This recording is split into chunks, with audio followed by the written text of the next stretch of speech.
What is up, everybody? This is Anime Squad Podcast, episode 71. I'm your host, Omar. And this is David. And this is Josh. And like always, we have the current shows. And if it's your first time, welcome. And if it's continuing, welcome back. And don't forget to like, comment, and subscribe. It motivates us to keep doing this stuff. And it's free, so help us be motivated. And with that, we move on to the shows. We have a new show for this week. We have an animation. Yes, an animation show from Disney Plus. Our first time doing a Disney Plus show here on the Anime Squad Podcast, and it is What If episode 1.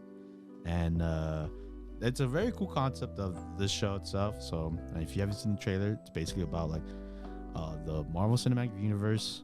If you don't know about the Avengers and how their storyline is, this is a take of that story and like doing like a what if scenario. Yeah, pretty much the narrator says that in the beginning of the episode, of course, too. Yeah. But so, it feels like the narrator is just like, from what I gathered from the end of the first episode, it looks like he views like parallel worlds and like that have gone through different scenarios, and he just watches them and then tells us about them. It's actually a character in the Marvel universe. They're called the Watchers. They like he said it, like they watch over the universes and the timelines and stuff like that. Yeah. I guess I'm just for the movies. I hardly read the manga. I mean, comics or TV shows. I'm more of the movies. Have you seen Guardians of the Galaxy 2? Yeah. They show up there. With Stan Lee and the Stanley cameo. Oh, that part? Where like there's like 3 bald dudes. Oh. Those are the Watchers. Those really? So well, that's one of the Watchers, right? Yeah, the one that's narrating, I guess. Yeah. Oh, okay. Yeah. Did you know that, Josh? I did not know that. Yeah. So if you ever watch Guardians of the Galaxy 2 again, you'd be like, oh, that's them. What about you, Josh?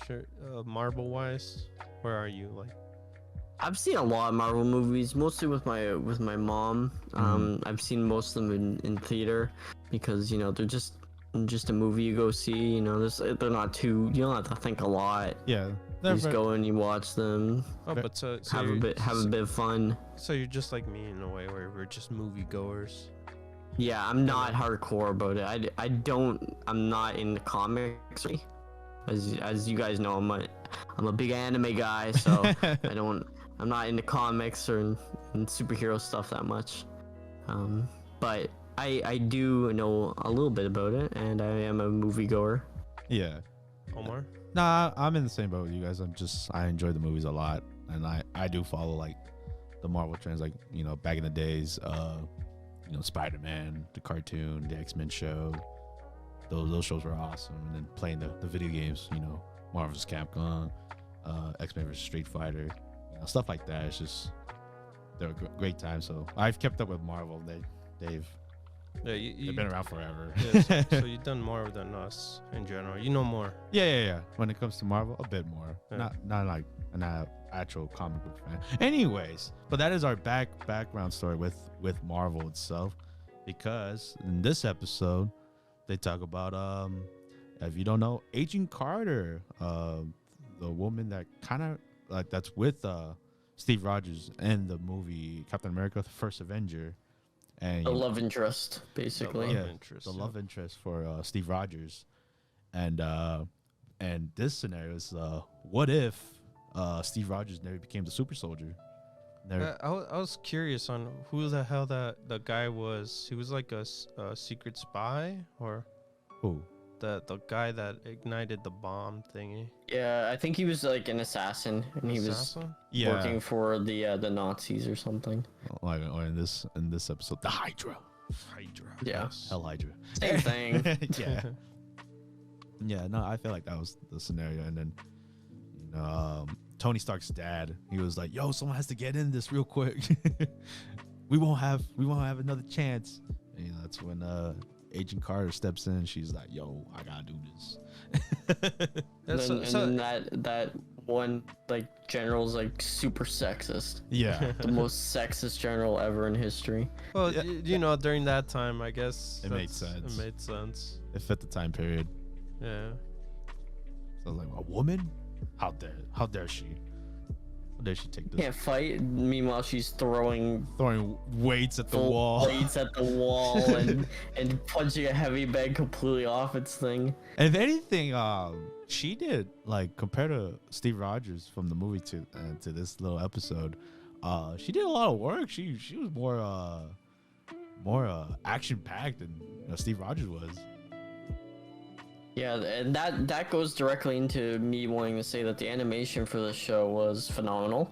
The fight scenes were unbelievably fluid, and like it's just, I don't know, there's such a stigma against animation, but it's so nice to see like companies actually putting time into like good animation and like making it look really good. 'Cause you can do so many more things with animation than you could do with live action. Like you could be the most creative with it. That's the thing. That's the difference between you know, the live action thing and the actual cartoon. You know, you could actually put more emphasis on the action wise compared to how it looks onto the real screen. So that's why it made more sense that she was doing more work on this one, because you could see the movements that are, you know, really powerful. You know, the shield throwing, the fights and that are more aligned with the animation itself. Yeah, you could have her like leap off buildings and like the plane sequence where she was flying on Steve Rogers as the mech, and then she was like flying between the planes, and like that could never be in live action. or her bulldozing through cars. Yeah, that was super cool. Yeah, it was cool. She like took a tank shot at one point. Yeah. No, yeah, this first episode was very action packed, and you know, Steve Rogers, you know, since he didn't become Captain America, he becomes the first Iron Man, right? Yeah, technically he did become the first Iron Man. So that's crazy to think about. I know that the dad actually created the suit. The suit. Like he had it. So I'm curious on later on the episodes. What does, you know, what's his name? Oh, Tony Stark's dad? Tony Stark. No, it's Tony Stark does later on. I wonder if he's going to follow those footsteps of, you know. Yeah, I wonder if the rest of the What If episodes are going to... Are in effect. Are going to tie into each other. Yeah, that'd be really interesting. Or if it's just like singular, like a different universe every episode. Yeah, because from how this episode ended, it kind of leaves that question is like, since... Agent Carter, she came back just like Cap did to the present time. Well, kind of. But completely differently too. Like she went through a portal this time, but last time, you know, Captain was frozen in the ice. Yeah, and like same thing with how Cap experienced. Like, oh damn, everyone I know is dead, basically, almost dead. Yeah. Oh, that experience, that came back again. Yep. Mm-hmm. So, that's gonna go. But yeah, off of first impressions, this was pretty good. From, you know, Disney Plus coming in, you know, putting in their time and budget for this. I enjoyed it. I thought it was a good experience. Good first episode, and just the cell shading on this show was pretty nice too. Yeah. The style. It's so nice looking. So it's very good. Like we all said, the action's amazing. So that's what's good about it too, is that we're getting shows that aren't just Family Guy. I told Omar before, like we need shows other than comedy kind of ish shows. We need, you know, more serious shows. What do you mean comedy? Yeah. No, well, you know, like Family Guy, all those other shows. Like animated Western cartoons are mostly just comedic, but we should get more serious ones because like anime, is all different, right? And it's very established. Yeah. I said before, a lot of Western cartoons are like have the stigma of being like kids stuff or comedy. Yeah, like The Simpsons and like you said. Yeah, and Family Guy and Bob's Burgers and stuff like that. Yeah. Okay. Little by little, we're getting better with that, Yeah. Yeah, like stuff like BoJack Horseman and stuff like that. Show that you can make like a serious show that's animated. Mm-hmm. No, yeah. So hopefully we can continue getting more of these. Yeah, I look forward to the future of that, and obviously just this show. For first impressions, I give it a 7 out of 10. It's pretty solid. Just excited to see what's gonna happen further on, and how many episodes we're gonna get. Honestly, I think probably might be 9 episodes that I heard. I'm not 100% sure. Yeah, but yeah. Okay. And for me, I guess 7 as well. 7. Okay. Yeah. Yeah, 7. Nice. I'm gonna. It's lucky slots. So I'm gonna give it a 7 as well because it's like not enough for me to be like, oh, I hate it and stuff like that. It's a cool concept. It's there's not like a whole lot there, but it's 30 minutes and they put in a whole story in it and it works well and there's cool action and stuff like that. It's if you like Marvel stuff, it's good. Like it's really good. If you don't like the Marvel formula, don't even watch it. But if you do, then it's really good. You'll really enjoy it. Yeah, especially like you said, like if you enjoy the movies, like this is a great show. Oh yeah, you'll definitely like this. Yeah, if you enjoy the movies. Yeah, so give it a shot. First episode's out, and of course, if you guys seen the films too. Yeah, it helps. I feel like this is more set for the people that watch the cinematic universe. Yeah. Well, if you're a Marvel fan and you're watching this, like I said, mostly Marvel fans will be watching this. Yeah. Then you've probably seen all the movies. If you haven't seen Captain America, it's been out for like 10 years. Like, what are you doing? Like, figure it out. and all those Marvel movies are on Disney Plus as well, so you have no excuse. No excuse, man. No excuse. And with that, we'll move on to our next show. Now just our recurring shows, and we start with How a Realistic Hero Rebuilt the Kingdom, episode 7. And yeah, man, our MC's looking to build a new port. He's trying to get that but before that big arc that happens, we gotta talk about him going on that little adventure with the random guild as the guy, the mascot guy. Yeah, the ninja guy. And him saving the girl and her falling in love with the mascot character. Hey man, that was pretty heroic of him to do. Man, if it was that easy to fall in love, man. Right. Hey, it's easy for him since he don't suffer at all. It's just a puppet. Easy for him because he's the main character. Of course. MC powers, baby. He's already got a whole polygamy. He's got like 3 women that are down, dude. Yeah, he don't need to go anywhere at this point. He doesn't need to go anywhere. He's got to be. Dude, that poltergeist ability is amazing. She's like, I'm fine with like 8 wives. Yeah, I'm fine for just 8. Wow. All right. I'm gonna start with. Like, but 9 wives, no, I can't do that. That's where I draw the line. I'm an 8-timer, but not a 9-timer. An 8-timer, but not a 9-timer. But yeah, the poltergeist ability's way too strong. It's way too strong. He literally doesn't have to do any more work anymore. He can literally do it in his sleep. Yeah, that's insane. I was like, damn, I want that.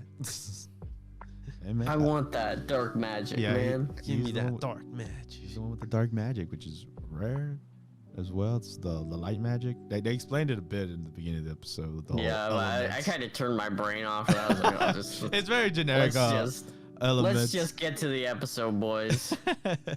But yeah, that happened in the beginning, and like I was saying earlier, the whole port thing and how they gotta build it for the trading company, fluid flow, all this shenanigans.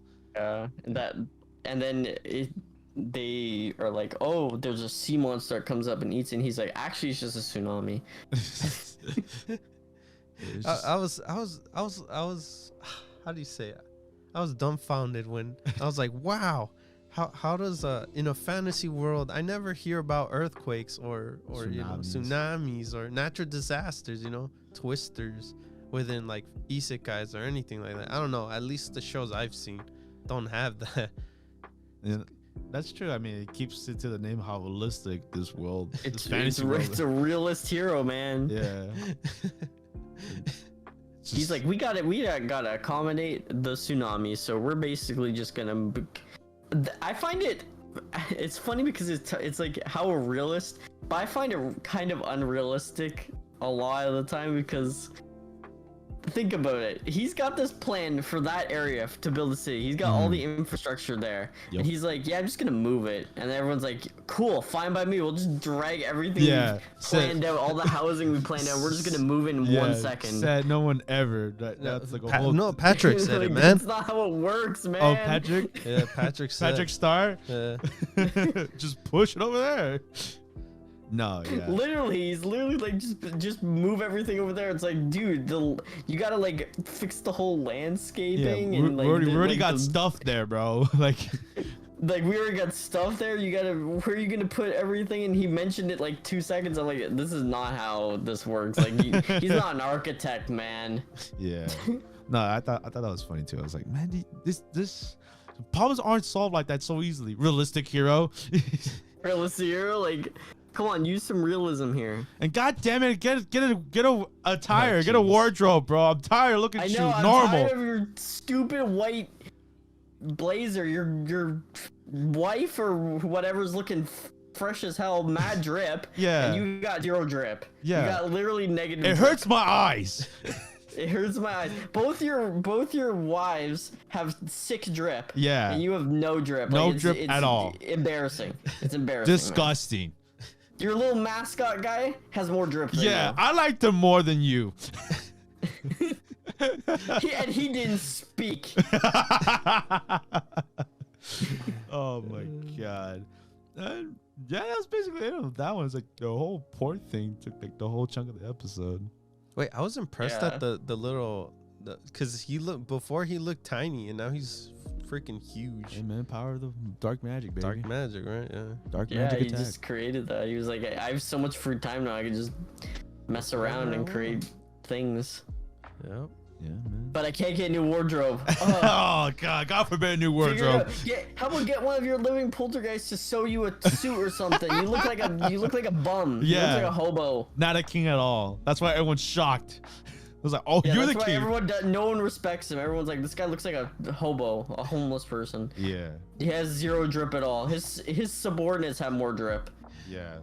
It's a shame. Anyways, we move on to the next anime. Oh my god. Peach Boy, episode 7, if you like to call that. No, dude, nah, man. We're back to like episode 2. Episode was it 2? 4? Just like you said. I don't know. I don't care. We're back to the point where the ogre guy just blasted ass. Yeah. And destroyed the whole town. Yeah, and then Hawthorne, I think his name is, or whatever. Yes. He's just dumbfounded. He's like, dude, everything I loved, everything I knew is gone. Yeah, he was destroyed. Yeah. And I don't know, man. I don't know about you guys, but like when they were finally explaining how things got to where they were, like how the ogre girl got her name as Carrot, I didn't care anymore. I was just gonna say that, Omar. I do not care anymore. Yeah. I'm done caring. The show, I prematurely rated it. I rated a 1. Oh Jesus, oh my god. I think, but messed it up, man. Yeah. I can't really blame it on the show, but watching this in release order was like the worst experience I've had with anime in a while. Like this was just horrible. Yeah, because like they're reintroducing characters we already saw like in later episodes, and I'm just like, oh. It's like, oh yeah, now we know why she calls her Carrot. Yay! Yeah. We see the nun girl. We see the priest again, Sumeragi. and we see how like that ogre guy is not dead yet, but like later, like last later he dies. Yeah, right? only his head is alive, and it's like what, like all tension, all everything that you're building now is just worthless. You just know everything that's gonna happen. It's just why even watch it anymore? So that's how I'm feeling about this show. It's just like David, what do you think? You've been quiet. I guess I'm in the same boat as Omar. Like, I want to care, but it's like it's at that weird point where I'm like, I already know. Yeah. Like we already passed through some of this already. Why are we going somewhat back? But you know, it's how they're releasing these episodes, and this is horrible. Yeah, it's very I think one of the worst releases, and yeah, it's not fun to watch, honestly. It's just like I said a couple times, like it feels like work. It's just like, damn. Yeah, like I'll be honest with you. Every time I have to watch this show, I'm like, oh boy. Yep. Let's just get it over with. Which is interesting too, because I don't know if we've talked about it on the podcast, but like the guys watch it all at once. Like they watch it together, all at once, and I watch it as they come out. So Wednesday, which is the day that this show comes out, has a really good lineup of shows to watch. Like it has Sonny Boy, it has Aquatope, it has this show, but this show isn't very good. But it has like a few good shows to watch. But like this one's just like it's a chore, honestly, because there's no tension. There's no. It doesn't even feel like there's a reason to watch it, because you just. What are we gonna get? Let's roll the dice. Which episode are we gonna get? I know, man, and it sucks because like I remember saying it at the beginning. I was like, oh, I'm looking forward to the show. The show's like it's edgy, it's cool, and now I'm just like I'm eating my words, man. I think it's rough. You should stop trying. I should be hyped for shows. Exactly. Anymore. Unless unless it blows my mind. From Joron? No, I guess been a while. I guess I did not learn. No, it's been more than that, man. It's not just Joron. Yeah, within this whole year, you've been up and down with these shows. Yeah, man. When would I learn, right? Someday the good one's coming out, man. All right, I'm gonna just say right now. Do you guys want to continue watching this show? Or are we dropping it? We're already really far in, right? We're 7 episodes in. But just the way how we feel. I just wanted to spitball out there. I mean, like, we might as well just finish it. Like, really, otherwise, because we don't have a show that's gonna fill it. You know, like we're not. There's no other real show that can come in and take its place. Also, it's so late even then too. Like, where we're gonna. What do you guys think? People that listen to this part of the show, do you want us to keep it, or continue the suffering that we have to put the pieces together? It's up to you guys. If you guys say anything about it, your opinion matters here in the podcast. So we'll see. Yeah, if you guys are like, oh, I don't really care about the show, then we'll talk about it, and we'll talk about maybe something else that comes up, or we'll have more time to talk about other shows that we actually enjoy this season, and stuff. And I think with that, let's just move on to the next anime, and hopefully maybe next week we don't watch it, or better.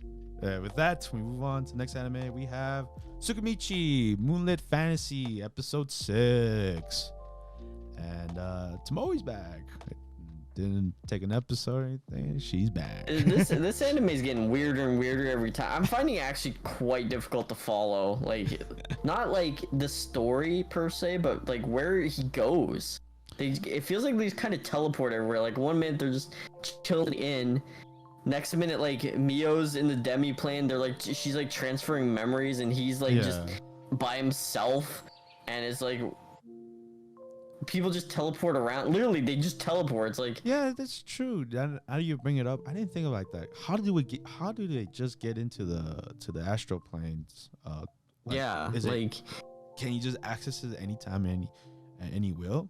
I think so. I don't know. Like I find this anime to be needlessly convoluted. That's the a thing. lot of the times. I feel like you don't have to question it because most of the stuff they do is like excessive. You know, it's not like, oh, you have to take it serious. I don't think the show is that point where you're like, oh man.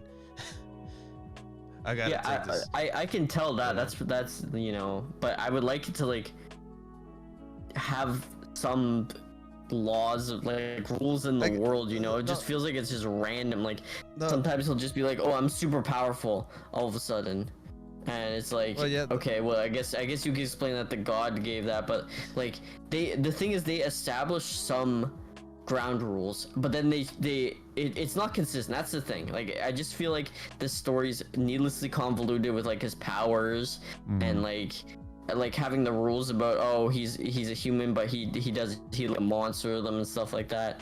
But then like have just instances of just, oh, they're suddenly in the demi-plane. Like I feel like it's just not very consistent, and I guess the only way I could see it in general is that the three of them are just pretty much overpowered. No, yeah, we know it. that. Oh, that's obvious, yeah, but like, other than I don't know. I think fundamentally, I just have some issues with how the story's presented. Oh, okay. Like, it's not a bad story. It's not Peach Boy. Like, I definitely don't hate it, but I just sometimes I have a few issues with it. Like the whole Tomoe thing, where she just kind of went away and now she's just back. Like there's no arc to that at all. She just literally she literally just was absent for one episode, and then she's like, oh, she was fighting monsters and then got a big crab. Yeah. Like what's the crab? Where's the crab from? Like, where'd she go? What'd she do? Lone Samurai Adventures. And maybe there's like little things that it's hard to place that, you know, like maybe, you know, the manga itself has more to talk about it. If it has a manga, maybe it has more information there, but in the show itself they try to cut it short, so that maybe that's another maybe reason.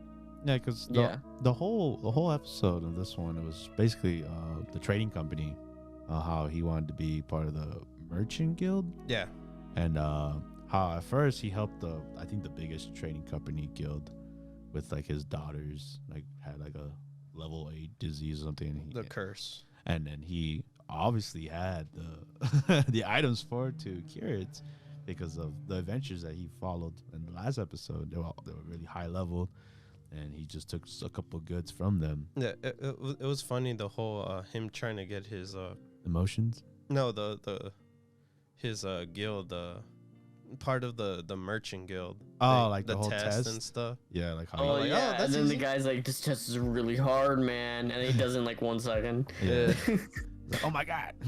And he's like, you gotta be more happy, man. Come on, man. And then and then he's like, oh, you pulled the really bad RNG scavenger hunt. Hey, but it's all good. He's like, never mind, I have all this. Yeah. It's equivalent. He's like, gasp, where'd you get all this? You're level 1. You suck. Are you a god?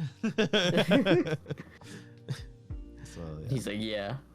So that was cool, and then they explained why he did all that with him like trying to trade goods in his astral plane to the human world, and like how would it trade with them? Like, how would it work? How would it work and stuff?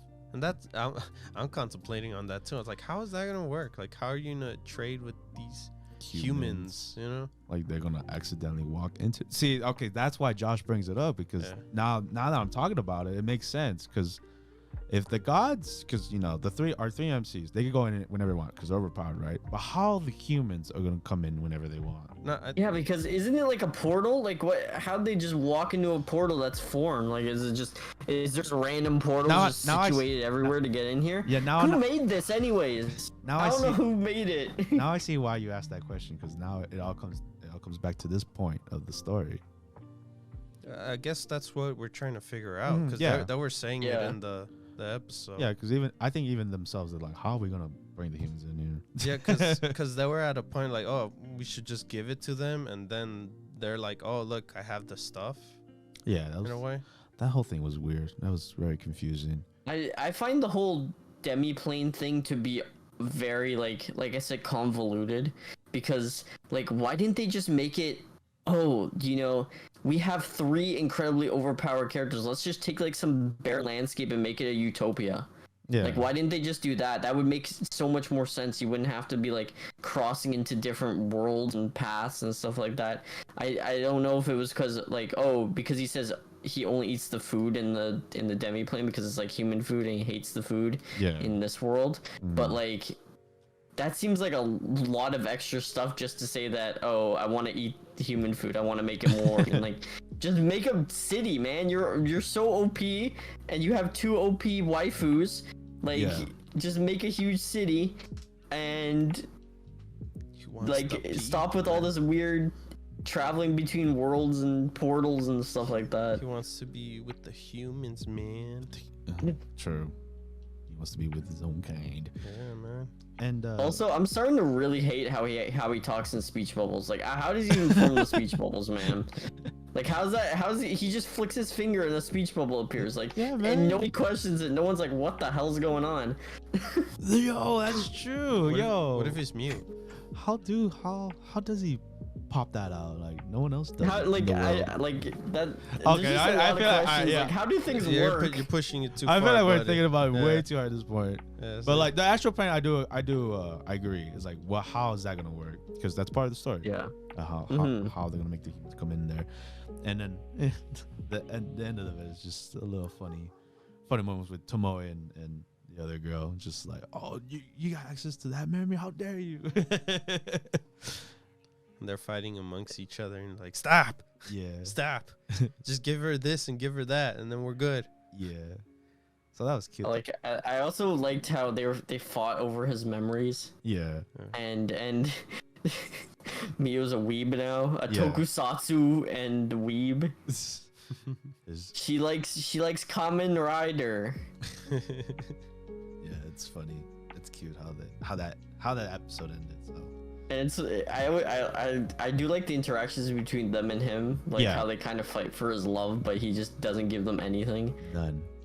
But they always just fight each other. Yeah. Like, I'm the stronger one. The scene too when they were at the room. They wanted to do the whole thing, but he ends up just sleeping on the chair. On the chair. That's very that's uncomfortable. Yeah, that's uncomfortable, man. Whatever. You're like a man. guy. I would have. Who would you have slept with, man? I will put the beds together and we'll sleep with both. Ooh, that's spicy. I would have probably chosen Tomoe though. My man. Like, my man. Yeah, man. Yeah. Damn right. I'm not into spiders, man. Sorry. Give me a dragon. give me a nice dragon. A nice tomboy dragon, please. And with that, we move on to our next anime. The Great Jahy will not be defeated. Episode 3. And man, what an episode, right, guys? For reference, Omar kind of dozed off a little bit. Not the show, but not the show's fault. He's just a grandpa. Yes, I'm an old man. He's just a tired boy. Yeah. And unfortunately, Jahy had my worst end of the day with my attention span, and I dozed off. But I do remember the beginning. She was showing off her big mana crystal at work, and then she was showing off the power, and she ended up paying the price for that. Yeah, her big mana ball. Yeah, and she ended up paying the price. It's so upsetting when she was talking about it. I'm like, really? Are you seriously gonna talk about it? Why?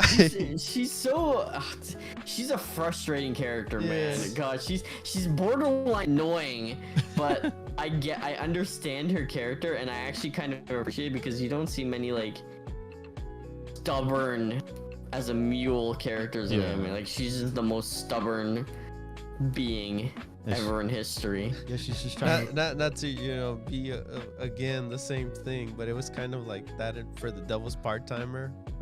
Where he wants to do all the stuff on his own, he wants to be the like top dog, so he tries his best to be the best at everything, but it always tends to fail sometimes.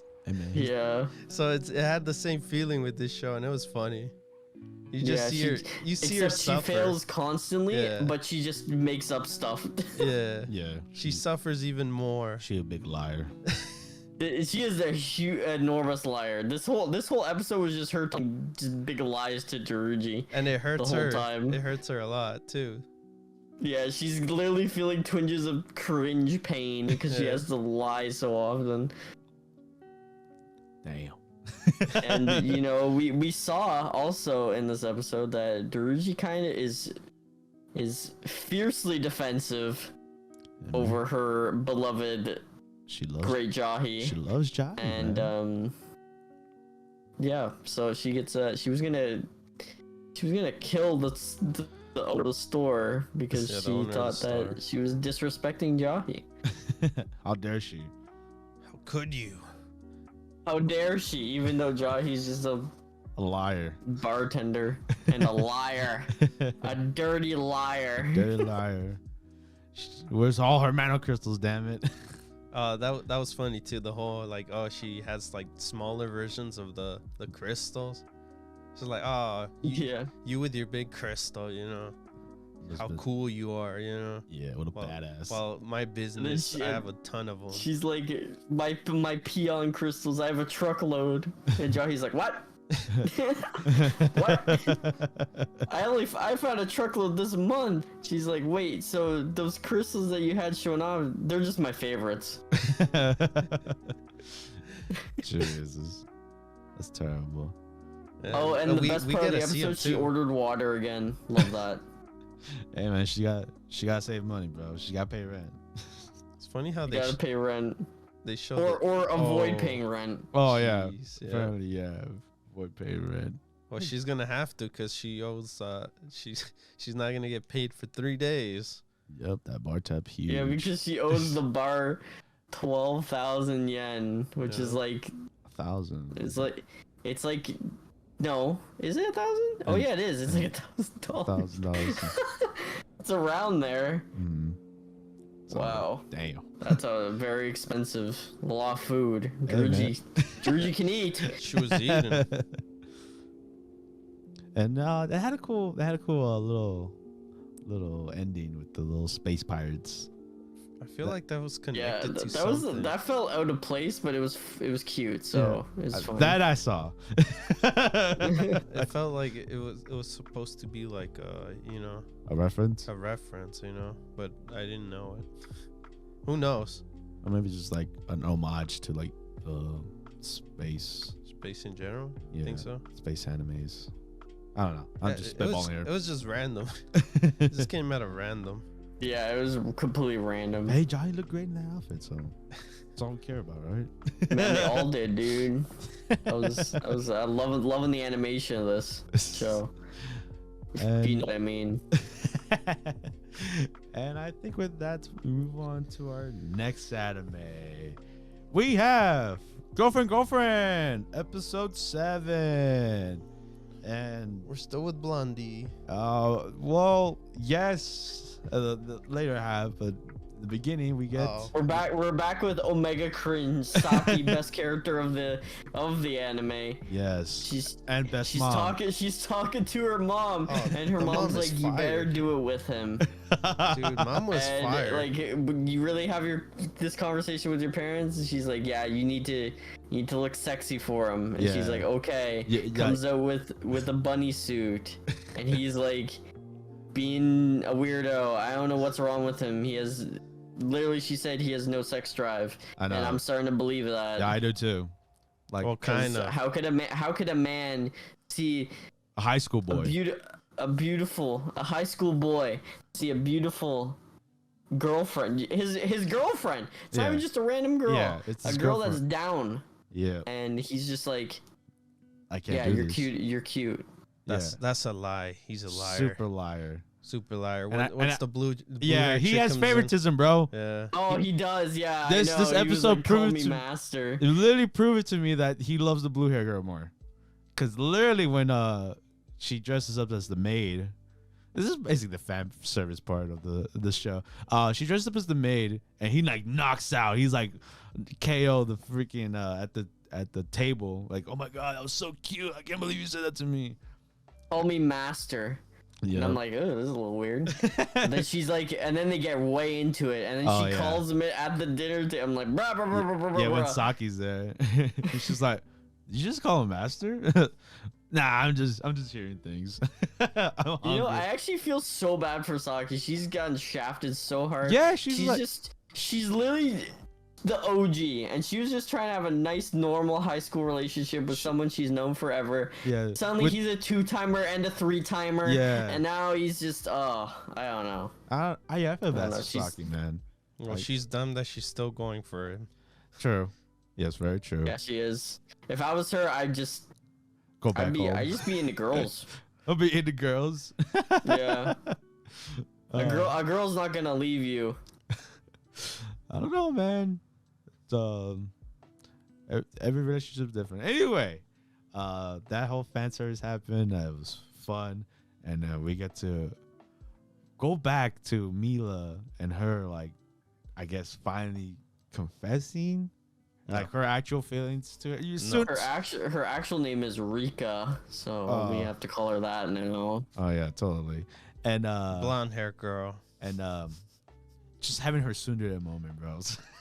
That's all it was. Yeah, that was just that confession was Tsundere explosion. God, this show is like the kings of making conversations that get so unrealistic that it's like not even like it ramps up the intensity in every conversation. Like every conversation, there can never be a normal conversation. You have to have characters screaming, falling over, Yep. It's just crying. awkward. It's just really awkward whenever they have conversations.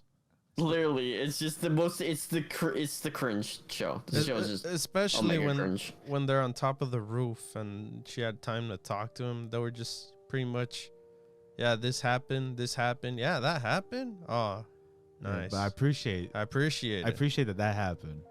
And I love you. Now, for realsies. Are you sure? I don't know. All right. And he's like, I can't be a 3-timer. I can't be a 3-timer though. Can't be a 3-timer. I'm a 3-timer. I'm a 2-time champ, but not a 3-time champ. Like I'm not like he should just go for the 3P. Why not? He's scared. You're already on the 2, man. He's scared on the 3P, bro. No, jeez. He's already Golden State Warriors, man. Can't get the 3P. He is already ruining the 1 and 2. All right, they're not. He's not treating both of them equal either way. Yeah, man. So it doesn't matter. Why am I even taking this? Dude, he's the worst. He's literally the worst boyfriend ever. They should just be together with each other. I'm just gonna get mad over this dumb ass show. This stupid, dumb, cringe show that we watch every single week because I don't know. I love trash. This is hot. Omar finally became the trash. This is guy. hot fire trash, and I love it. He's enjoying fire this trash dookie. Yup. It's amazing. Absolute poopy dookie butt crack. And I can't wait every week what kind of makeup trash they make up this time. What kind of shenanigans? Yep. What kind of... And I can't wait for the 4th girl to come out so it can be a 4-time. I know, we see her a lot. She's like the friend of Saki, and she's the white hair girl, and he's gonna be a sinking 4-timer, dude. 4-time. And I'm like, go, my man, but he won't even kiss any of them. So it's like basically he's just living with 4 girls just as friends. Friends. Yeah, so that's good for girlfriend. That's crazy. He doesn't even push nowhere near that. What? At least with domestic girlfriend, we at least get it right away. Oh man, that's a whole different can of worms there. But still, the synopsis of Domestic Girlfriend, I vowed to never watch that show. Oh, no, dude, don't watch it. That show's hot trash as well. It's another hot trash. But that man has more cojones than this boy. He has more cojones. This guy's just like, hey, you guys, you know what you guys can do for me? You know what, you ladies, you lovely, I'm a woman respecter. You lovely ladies can do for me. You could just like kind of help around the house and that's it. Just be my maid. He basically he's gonna have 4 maids. Yeah, I think that's why he got excited for the maid party. He was like, yes, I want it every week. Oh, if they all call me master, then that'd be my total fantasy. And I'm like, bruh, cringe. And I think with that we move on to our next anime. We have We're very negative this episode. I found Yeah, we're very negative this episode. I'm always negative. yeah, but like, it's very negative. Very negative this episode. Yeah, so, but let's change the pace. Let's see if we can change the pace here with the Dungeon of Black Company, episode 6. And we get introduced to our Team Rocket group, I like to call them. Yeah, I was thinking the same way when we were watching it. That's funny though. Those 3 demons trying to overtake our boy, but they're dumb as And rocks. they just suck. Yeah. Except that one guy with the glasses who's a literal predator. All right, yeah. Okay. This episode That was weird. This episode was more towards Raga. Ragna. Yeah, it was his episode. Our trap, basically, of this episode. Yeah. Oh yeah, it was his episode for sure. Yeah, most definitely. Yeah. To a point that he was getting creeped on. That guy was And it really was creepy, man. Very sus and yeah. Poor him. Yeah. He was a sussy baka, that's for sure. He's like, but wait, you're a boy? And it's weird that he was like trying to accept it. It was like, maybe I just like pretty boys now. That's my thing. Maybe I just like boys now. Yeah, that's my thing now. He's literally like, am I gay? I was like, I think I am. And it's like, what the fuck, dude? What's wrong? Are you okay, man? Like, calm down. But yeah. But yeah, the other half, like David said, Ranga's past. We get a more of a detail of it within a weird Alice in Wonderland kind of. Yeah, that was weird, but interesting take on it, but it worked, I guess. Cause it was cool, cause we noticed that. Well, that of course towards the end they destroyed the mecha that put him into like to that state, right? to that state. So at least they had something to tell us how he ended up, passed out. Yeah, and that was interesting to see how Ranga's family was, and like who I think the son of the corporate lady, I think, right? I think so. Either way, our MC actually we get to learn. Oh, not learn. Like he's trying to be more friendly with his people, even though he's not there yet. Yeah, he's still a douche, but at least he's like the people his like they're cool with him. The people that are under him love him. Yeah. Like they love him. Like the way he's really nice to them and like helps them out and he's like really supportive. Even the newcomers, like that giant worm, loves him. That's his posse. I'm still confused, like why he randomly went into the future. Yeah, I wonder maybe. Well, maybe because how the end of this episode with the demon lord, where she was like, "Oh, I need your help," and maybe that will find that answer to that question we have. We'll probably see. I miss the alligator guy. I do too. I miss the girl. I miss them, man. Like when is he gonna go back and? I miss my old. We're gonna see the gang. Our old little posse, and our Ant Queen, our Ant. I guess they'll be together eventually, right? Yeah. The only person that's there, and she was kind of freaking out this episode. If you guys noticed, Rimu was freaking out.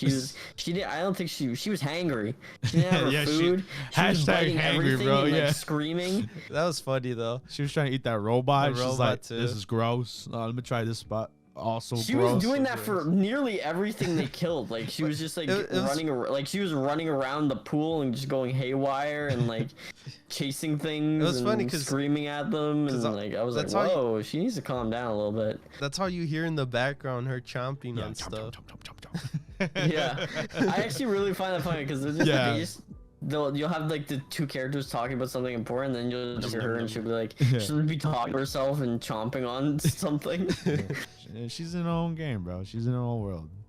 As long as she's eating, she's happy, right? Yup. Yeah, and she won't murder Inomiya. And yeah, this was kind of straightforward, honestly. Interesting take on the backstory though. That really caught me off guard. Yeah, I think this shows is really weird. I hope they tie it together at the end. Mm-hmm.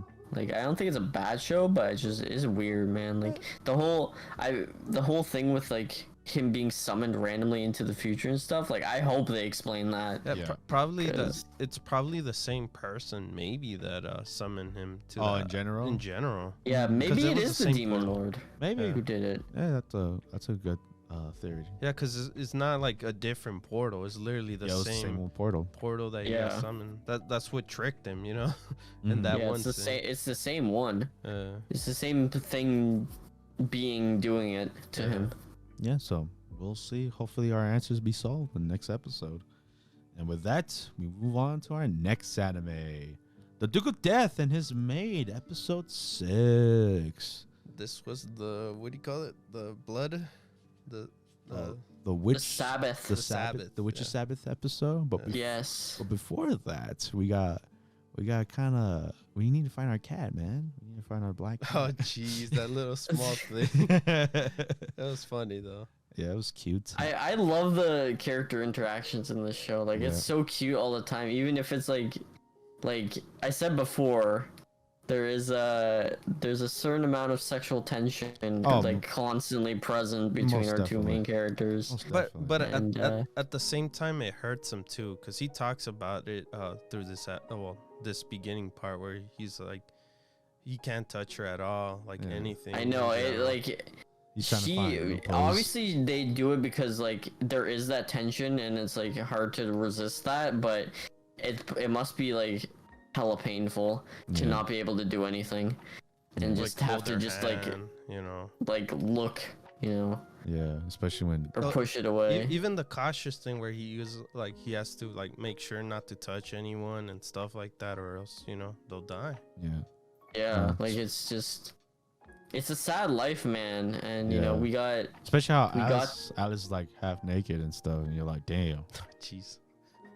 Like this show doesn't shy away from that. That's what I like that too, because the show is like, it never shies away from the fact that they're, you know, not just romantically but sexually interested in each other too. Like so many animes are like, you know, they'll have like ecchi scenes or whatever, but then like the characters will be like, no, I can't do anything with you. Like he makes it very clear that he wants to, and they both do. Yeah. And they just can't do anything because you know, damn curse. Obviously it doesn't throw out the cliche slap kind of I'm gonna slap the guy for seeing me like this. Yeah.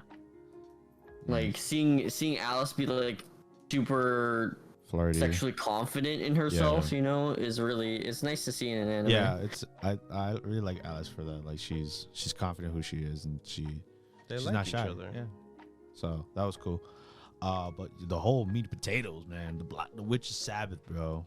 Which turned out to be just a homeowners association meeting, basically. Yeah, it felt like a check-in. I was like, yeah, you're here. It's like, you're here. Yeah. Cool. Oh, you have to water the plants. Water the plants, make sure nothing dies, and all right, that's our meeting. That's our meeting. He's like, what? What, dude? I wanna know about the curse. What? Yeah. Wait, what? Excuse me. We got kind of destroyed with that too. First of all, Alice knows hold on. The witch. Before that, the beginning with the whole children thing. Oh, these are our kids. That was funny. Oh yeah, the diversion. He's like, oh, these are our, you know, our brothers and sisters, and then she just busts out, they're our kids. He's like, what? Yeah. I'm so confused. Oh no. Why would you say that? She's don't worry about it. They're adorable. Yeah, I like both of them. Cuff and Zane, their chemistry's funny as hell. I love it because Zane is like the charismatic one, and you know, Cuff is like the kind of aggressive tsundere one, but she's like the one that's more interested in the relationship than he is. He just wants any girl at this. Because he wants Alice all the time. And Cuff's like, I don't blame him. Alice is beautiful. Anyways, I don't know about you guys, but did you get like a Nightmare for Christmas kind of vibe, like when we first got into that world, or that's just me? No, well, I remember how I told you, like, oh, it looks like. It gave me that Christmas, Halloween vibe and stuff. Yeah, like, I was just saying Nightmare for Christmas because you know how it starts off. Yeah. To show that's how I felt. Even the moon reminded me of Soul Eater. Yeah. That was cool. where it was like, Yeah. like creepy teeth and then the Soden eyes from the moon. That was pretty creepy. Really cool scenery. Actually, I really thought like this anime. You know, whatever you guys think about CG is up to you personally. I don't mind it. I think the CG looks really good in this anime. Yeah. But anyone can agree that the watercolor kind of backgrounds and like they look painted on, it's beautiful. Like the backgrounds in the show are gorgeous. Yeah, no, And I definitely agree. it shows really well with this whole scene here because it's like it feels like they just walked into a painting, literally. Yeah, legit. Like a storybook. Yeah, and it's really nice. That's how the show, like for me, it is like, it's like a storybook. Like we're going through pages of scenes. Yeah. So that's what's cool about it. Oh yeah, that whole the whole witches world was very fascinating to be in. But like the whole, we meet up with Delith, the mask witch, the head honcho, basically. Who knows Alice personally, pretty much, like knows her mother. I knew the personally. person that cursed them. But Yeah, and that she knew the person's person, but the dead. person's dead. So that is Womp womp. Wah, wah. really sucky. Yeah, that's blows. And she has no idea how to undo this curse as well. And she doesn't want to talk about it ever. She did the most douchiest thing ever. She pretty much disintegrates his That was so disguise. douchey. That was like, you are such an ass. Because then they were all like mad at him, and then they had He's to human. run out. Yeah, he's human. Delicious human. Kill him. Eat him. Oh, I love that scene too, where he protects Alice. Oh yeah, like he touches the Yeah, vine. like Yeah. like the He he rips it off her and stuff, like no. mhm. Yeah. And she blushes all the way too. Yeah. and then the plants, and then they're like, what the hell? How did he kill my plants? My Yeah. plant attack. So they kind of know that he's not just a regular old normie human. Like he's Yeah. got some funky stuff going on. He got with some him. magic in him. I have a feeling we'll be seeing these Witches? the witches again. Yeah. Oh, definitely. I feel like we're definitely not done with that. Like, he's gonna fix the curse somehow for his love. That was funny too. Before they got inside, it's like, who's gonna protect me? I was like, wait, you could protect yourself, man. You could literally touch someone and they'll die, unless you don't want to kill them. Then I guess no one could That's his protect beef. you. Yeah. That's his bait, but you know, when it comes to it shows, like you just gonna have to touch him. Gotta touch I him. feel like he's not wimpy. He definitely has like guts and stuff like that, and he has, you know, motivations and stuff. But I feel like he kind of relies on Alice to do like Everything. kind of his like the stuff that he should be doing, you know? Like Yeah. he relies on her a lot. She's kind of like not mad, but she does like a lot of the like she protects him. Yeah, no, yeah. Well, that's it. well, in this episode, the one that said he was gonna protect her was Alice. I mean, the owl guy. Oh, Zane. Yeah, Zane, yeah. Zane, yeah. That's why he said, "Oh, why aren't you gonna protect me?" Yeah. And he didn't protect Alice- her. He didn't protect her. Guess who protected He her? didn't. He just ran away. But Yeah. it was our The Duke. guy who did, and of Yeah. course she was very, you know, like David said, she blushed and it was cute. That they had the little conversation when they got out of the mirror. Oh yeah, it was very awkward for the butler. Yeah. He's like, oh, young love. Better not walk in that. I'm gonna stay outside here. But yeah, that was a good episode, honestly. Just the whole Great episode. This show is very underrated. I feel like it gets a lot of hate for being CG, but it's really Yeah. good. Like it's one of my top 3 shows of the season. Yeah, I like to say so too. Yeah, it's very underrated, and if you get past the CG, like put your grabs behind CG. And Yeah. just give it a shot. You know, you find yourself actually enjoying the show, and hopefully, you know, the Duke himself get this curse off him and find another way. Yeah. Cured. And with that, we move on to our next anime. My favorite of the season, actually. Life Lessons with Uramichi-Oniisan, episode 6.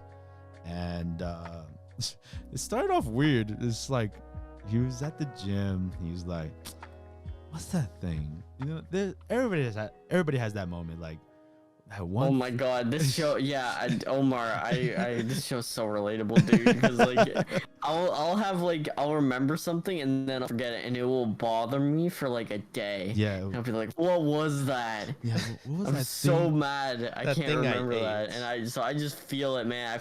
I feel Uramichi in my soul every time I watch this show. I Yeah, just feel him in my it's- soul. He's just there. It's very real. I really related to that scenario. I was like, man, what was it called? It's bugging me so badly.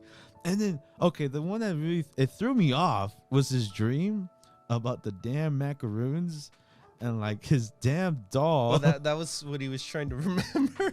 But that was, Yeah, he's trying to remember the name of. but like the way he reacted to it, and he was That like, was terrifying. he's like, oh damn, it's morning already. I'm like, oh damn, we're not gonna Yo, count that's about. me as well, dude. I literally checked the time and he's like, "Oh, it's morning. Oh I no." gotta go to work. Like, let's not talk about the dream because that dream was freaky, bro.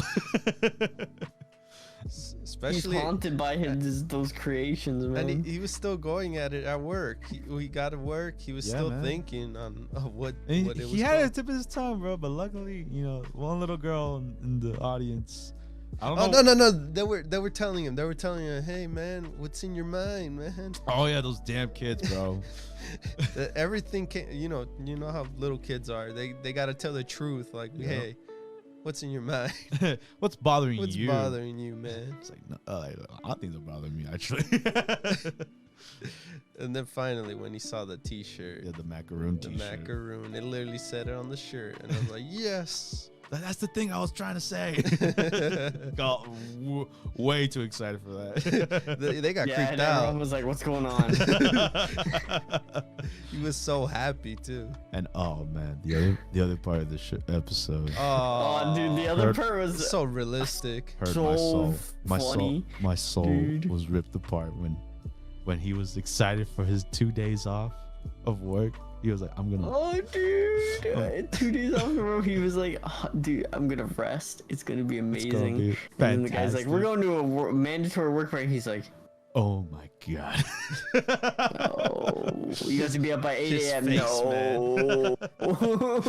Oh, and the whole Felt in my soul. the whole I don't know if you guys do it too, but I do it. It's like I gotta be there like early just to be like secure. Like I'm here on time.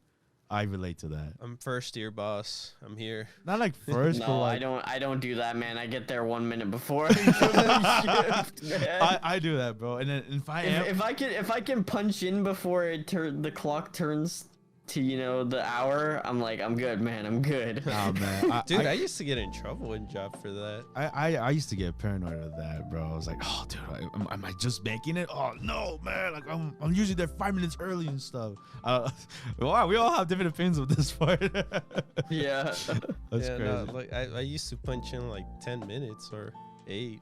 Like after, like what you're supposed to do? No, before. Oh, before. Oh, no, yeah, like And I was then- talking before. But they would get mad about it. We're not supposed to do that. Well, when I used to be at that job, of course. Yeah. But yeah, I was like, damn, I need to do it on the clock this time. I can't just go in and You trying to cheat the company, bro? Anyways. Hey, work jobs. What this show is realistic at points, man. and yeah, just the whole company trip, just them. They would, yeah, and there's lots of goofy moments here. We see our female cast, and she's like trying to enjoy this trip as much as possible. She's like forcing herself to enjoy it. I hate my And husband. being like way too happy about it. hate my husband. No, not husband, boyfriend. Oh, who won't commit. Yeah, never mind. She wants him to be. But he's afraid The of husband. bugs. He's afraid of bugs. Wow, what a loser. And she's so mad at him. She's like, he's such a wuss. He's a wuss. Like, why is he texting me about a damn stink bug? Out of all the guys, she sticks to this guy. That's amazing. Yeah, must have a That's great- commitment, right? yeah, her. great personality, I guess. I think it's less about like even loving him at this point, but Yeah, rather yeah. just like I just want to be married. I just want to say that I'm married. I don't even care who Yeah, it's to. I want the status. Yeah, she just wants a status, but he just kinda won't sad. commit. Hey man, it's real. Sometimes that's kind of relatable too. Like, especially like if you're in your 20s and your 30s, like, hey, why aren't you married? Why aren't you have a kids and stuff like that. But it gets to your head. It gets to your head. And yeah, but with the boys, man, that was funny with the whole ping pong. The ping pong thing, and he's just like he's like a prodigy. Like yeah. He's like a brand new fresh start, brand new dude, but a pro out of nowhere. He's like an absolute pro. The dude was terrified at first, but damn, things have changed. Yeah, man. Just Uramichi-san's just like more Richard. Oh yeah. Oh Richard. Yes, the famous Richard jokes, man. Richards. It's just how that voice actor is just like laughing gets to me, man. It really gets. Yeah, that's Mamoru Miyano, man. He's a legend.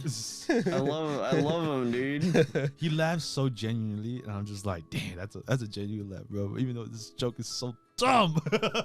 I know. I love his laugh. It's amazing. His little giggle, and he's just like mumbles under his breath the joke. It takes a while too for him to start laughing. He's building up, and then he starts laughing.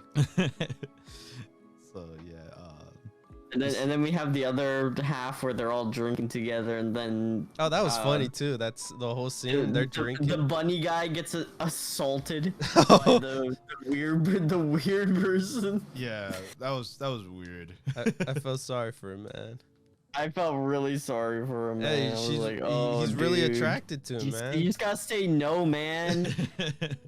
Stop being a nice dude. Yeah, this is workplace harassment. Technically, yeah. Oh, it was funny too with the karaoke thing. Oh yeah, she was crying her eyes out while singing. Every karaoke ever.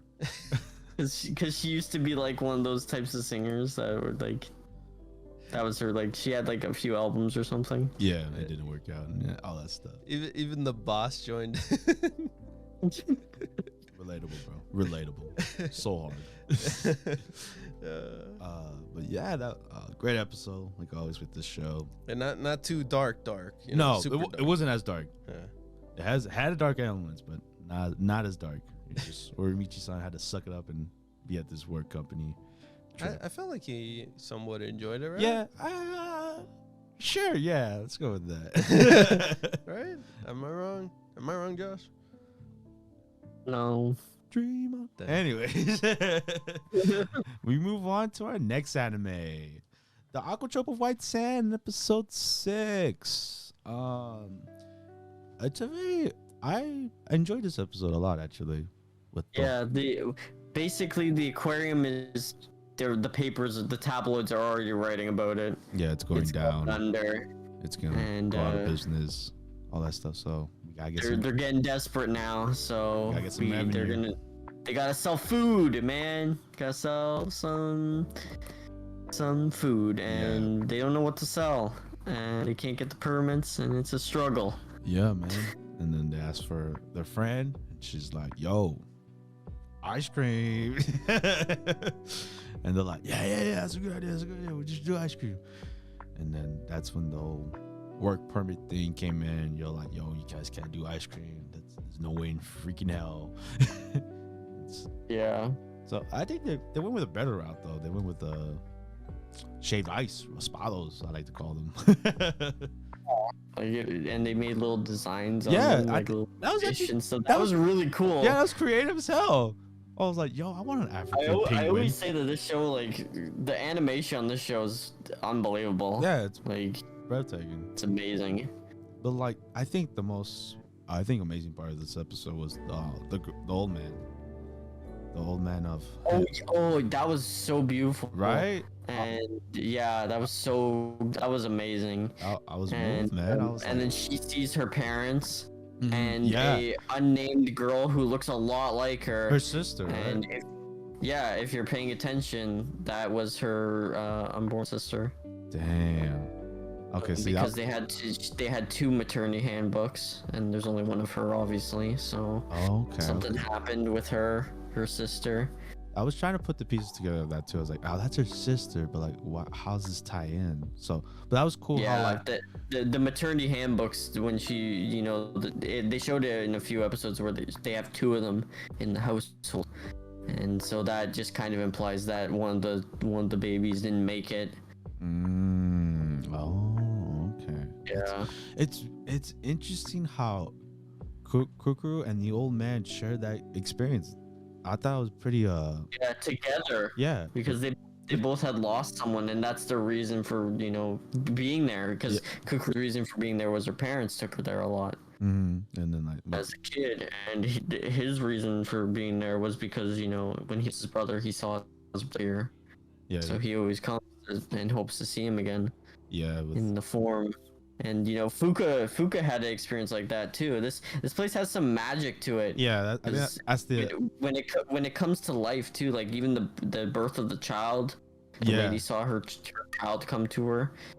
Like it's got some magic, and everyone knows who goes there knows that. So that's why they gotta keep it open. Yeah, they gotta put it on the gram, bro. Yeah, the Pentagram. Yeah, man, you gotta put it on the gram, which is working with the shaved ice that they're doing. Yeah, all the pictures that Kukuru took were really nice too. Yeah, I like the little camera. Like the one with the fish frog. That was my favorite. Yeah, and one of the best characters in the show, the older guy, the older guy Umiyan or something. The one that eats the popsicles. Yeah, he's awesome. Yeah, love that guy. He just loves being there, man. He's just having a good time. He just loves being there, man. But yeah, he's totally unlike the other guy who's like, I hate my job. Oh my god. No, yeah, most definitely. I hate my life. No, but yeah, man, that scene really got to me. I was like, damn, man, that was a really beautiful scene. It was such a beautiful scene, man. Yeah, like honestly, I almost teared up, man. Me too, man. I was like, damn, I feel sad. I was like tearing up a little bit. Especially when the old man was like, oh, it's probably the last time I'll be here because y'all gonna close. And Cougar was like, nah, fam, we're gonna be here. And then after they have that scene, she's like, we're staying open. Come next year. Yeah. So and he's like, yep, I'll be here. So yeah, that was touching, man. That was I didn't expect that coming to left. I thought the whole episode was gonna be about the shaved ice, but I'm glad. Yeah, that was really beautiful, gorgeous. I'm glad we had that. So yeah, man, beautiful, touching, and we'll see where it goes from there. I wonder. I think that's what they need to like sell, maybe like the whole magic of the aquarium, the Gamma Aquarium. But how would you sell that though, right? How would you like advertise that? Yeah, like I mean, it's clearly not everyone experiences that, but I think it just shows just how like special even something as simple as an aquarium can be to certain people, right? Like no, yeah, most definitely. I feel like it has like symbolism rather than just like just being like, oh, it's only this experience for some people. It's just like you can find magic in everything, right? If something's really important to you and for example, Kukuru, this helps her kind of cope with her parents' death because, feels like she's there with a piece of them, she's there with her grandparents, stuff like that. It helped the old man cope with his brother's death because he felt like he saw him when he went. So every year he finds a reason to, keep going and stuff like that. And, it's just certain places in the world you have like a significant attachment to that's like deeply personal. That's very real, especially like people with hometowns and how they get nostalgic when they come back. Or and even if you like move away from your hometown and things have changed, like it hurts. Yeah, so you're like, damn, I used to be there. It's like, how could they do that to that one place I didn't care about until now? Yeah, exactly. Like you don't really realize it until it's closing or like it's closed and you're like, man, I actually really like that place. I used to go there every day or something like that. Right? Yeah. So, but this show captures kind of the desperation of like and the sadness of like a business going under that's been alive and like as a big staple. Yeah. And it just sucks. So hopefully they can save the aquarium. Save Gamma. Save Gamma. And with that, we move on to our next anime. The Deities Only Know Peace, episode 5. And that battle this show's weird. Quick. The weird show. This show is weird. That battle was so quick. If you even call it a battle, it was more of a slaughter, more of a we're deities. It wasn't a battle. None of these are battles. They just get slaughtered. I'm curious how all of this is gonna happen since they have control of these two. The three. Three of them. Yeah, like Like they brainwashed Yeah, she Yeah. just straight up. They he still have like brainwashed. their memories and stuff like that, but they're just like totally on their side now. yeah. I And they're mean, like, I'm gonna give you all this information. So, who's Wow. left? Just the succubus girl. Mikyuu, Yeah, Mickey. Yeah, she's apparently extremely smart. She's First of all, she's extremely sexual. So- horny. Yes. And like- second of all, like I said, she's extremely smart for no reason. Yeah. Yeah, she's a succubi in a way. The succubus. Yeah, succubus. she's a succubi. Her job there is to train the girls they kidnap, basically like brainwash them into becoming sex slaves. And yeah, that for we finally the get to other see. demons. We get to finally see our nun that was introduced the first. I think the first Yeah, episode. and she was holding strong, but couldn't Resist couldn't resist the the sexual urges. urges. Jesus. Oh my god, yeah. Yeah. whole That scene happened. Yeah, yeah, and then that was I guess a scene. from that, I think the cool scene is with the blue hair guy. He's not the strongest. He's not like physically strong. He's mentally smart. Yeah, he's super. Mhm. He's wicked smart. So he planned out everything to Mhm. his ways, and He won. he won her pretty much. That was pretty cool. Literally. That's Yeah, the only with fight I with like. the afro whatever the potion general thing. girl. The potion was It's- kind of weird. You could not resist Yes. the horny. It was another. Yeah, type. that was weird. I don't know. This I show- guess the girl gets weak because of that. Yeah, Of course, she- that thing. she gets sexually. Yeah, because she's just feeling weird sensations all over the place. She can't attack him, No. and then he brainwashes her. brainwashes it. What? This episode's weird. No, yeah. Wow, Now this that I think episode's about it, it is looking weird. back at It's it. just a lot of. Lots of mind control horniness. Yeah. You and, know. no, and hold on, and then Ren just standing there. The Yeah, and grandma. then but Yeah. this also interesting because we saw Miku's intellect as well, where she's like, you know what, she's gonna change her stance if I do this, and this, and she did that, and she changed her stance, and I'm like, how she have the foresight to know that? How is she so smart? She's so smart. But yeah, the brainwashed generals are like she's the most dangerous one out there, basically. Like you Straight gotta up watch and out for her. She's gonna gonna mess catch everything on. up. And we also get a huge revelation too. Obami, or whatever, the doctor guy, Yeah. he is most likely an Idaten Yeah. who worked with the demons, Yeah. So I think even which is crazy. yeah, Mikyuu herself, she's like, wait, how does he know that? Or like, she kind of catches. How it. does he know her name? Yeah. Oh yeah. So she Mhm. catches a glimpse of that, and I think Yeah. our blue hair guy. So we might have some infighting here because she's, catching on to his little ways. Yup. So Hopefully, I guess they release more demons so we could get more villains. So far we just Yeah, because we're kind of terminating the villains here. Like every episode's just Man, kind of just like these villains are a ooh. joke, bro. The villains are a joke. Yeah, they are like Team Rocket. Hey man, they're fighting gods. True.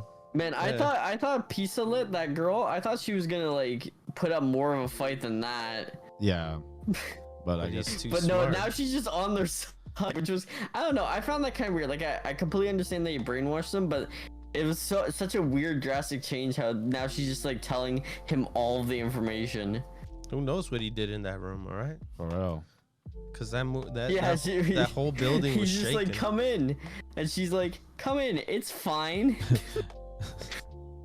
Yeah, it's weird episode. Weird episodes with deities, brainwashing, sexual. It's a weird. Show's really weird, but I actually really enjoy the show. Like it has like a flair for the dramatic, and it's like the fight scenes are pretty cool when they Not this happen, time. and the characters are kind of like cool, and I don't know. It's just like it's one of those shows that's like it's not deep or anything, but it's just kind of cool. Yeah, it's just This cool is to a cool watch. show. This is a cool show to like have in my background. It was funny with Goofy guy, Bruh. the Goofy shoe guy. Oh. He just one punches that one guy. And wasn't he literally did a one punch, man. He's like, oh man, I wasn't satisfied at all. Yeah, Frontea. Just one punched him.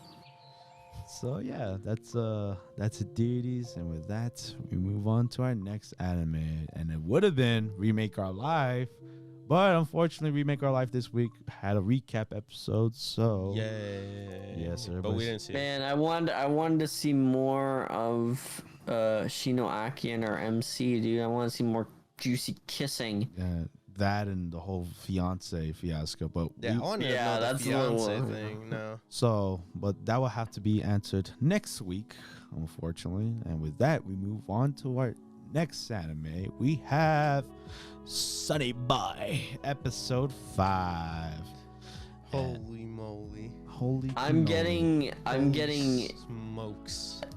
I'm gonna just say this straight up because I got a lot of symbolism from this. Did you? I got a lot of Christian symbolism from this episode specifically. Whoa. Because you know how the Bible story about Jesus coming down and people rejecting him and stuff like that, and then them getting like a new God to worship and stuff like that. I'm getting that vibes because the teacher's yeah, she's a whole different kind she's of a whole not a good person. Yeah, and there's something really off about her. I don't know really, what she's not. It was confusing. Not the teacher.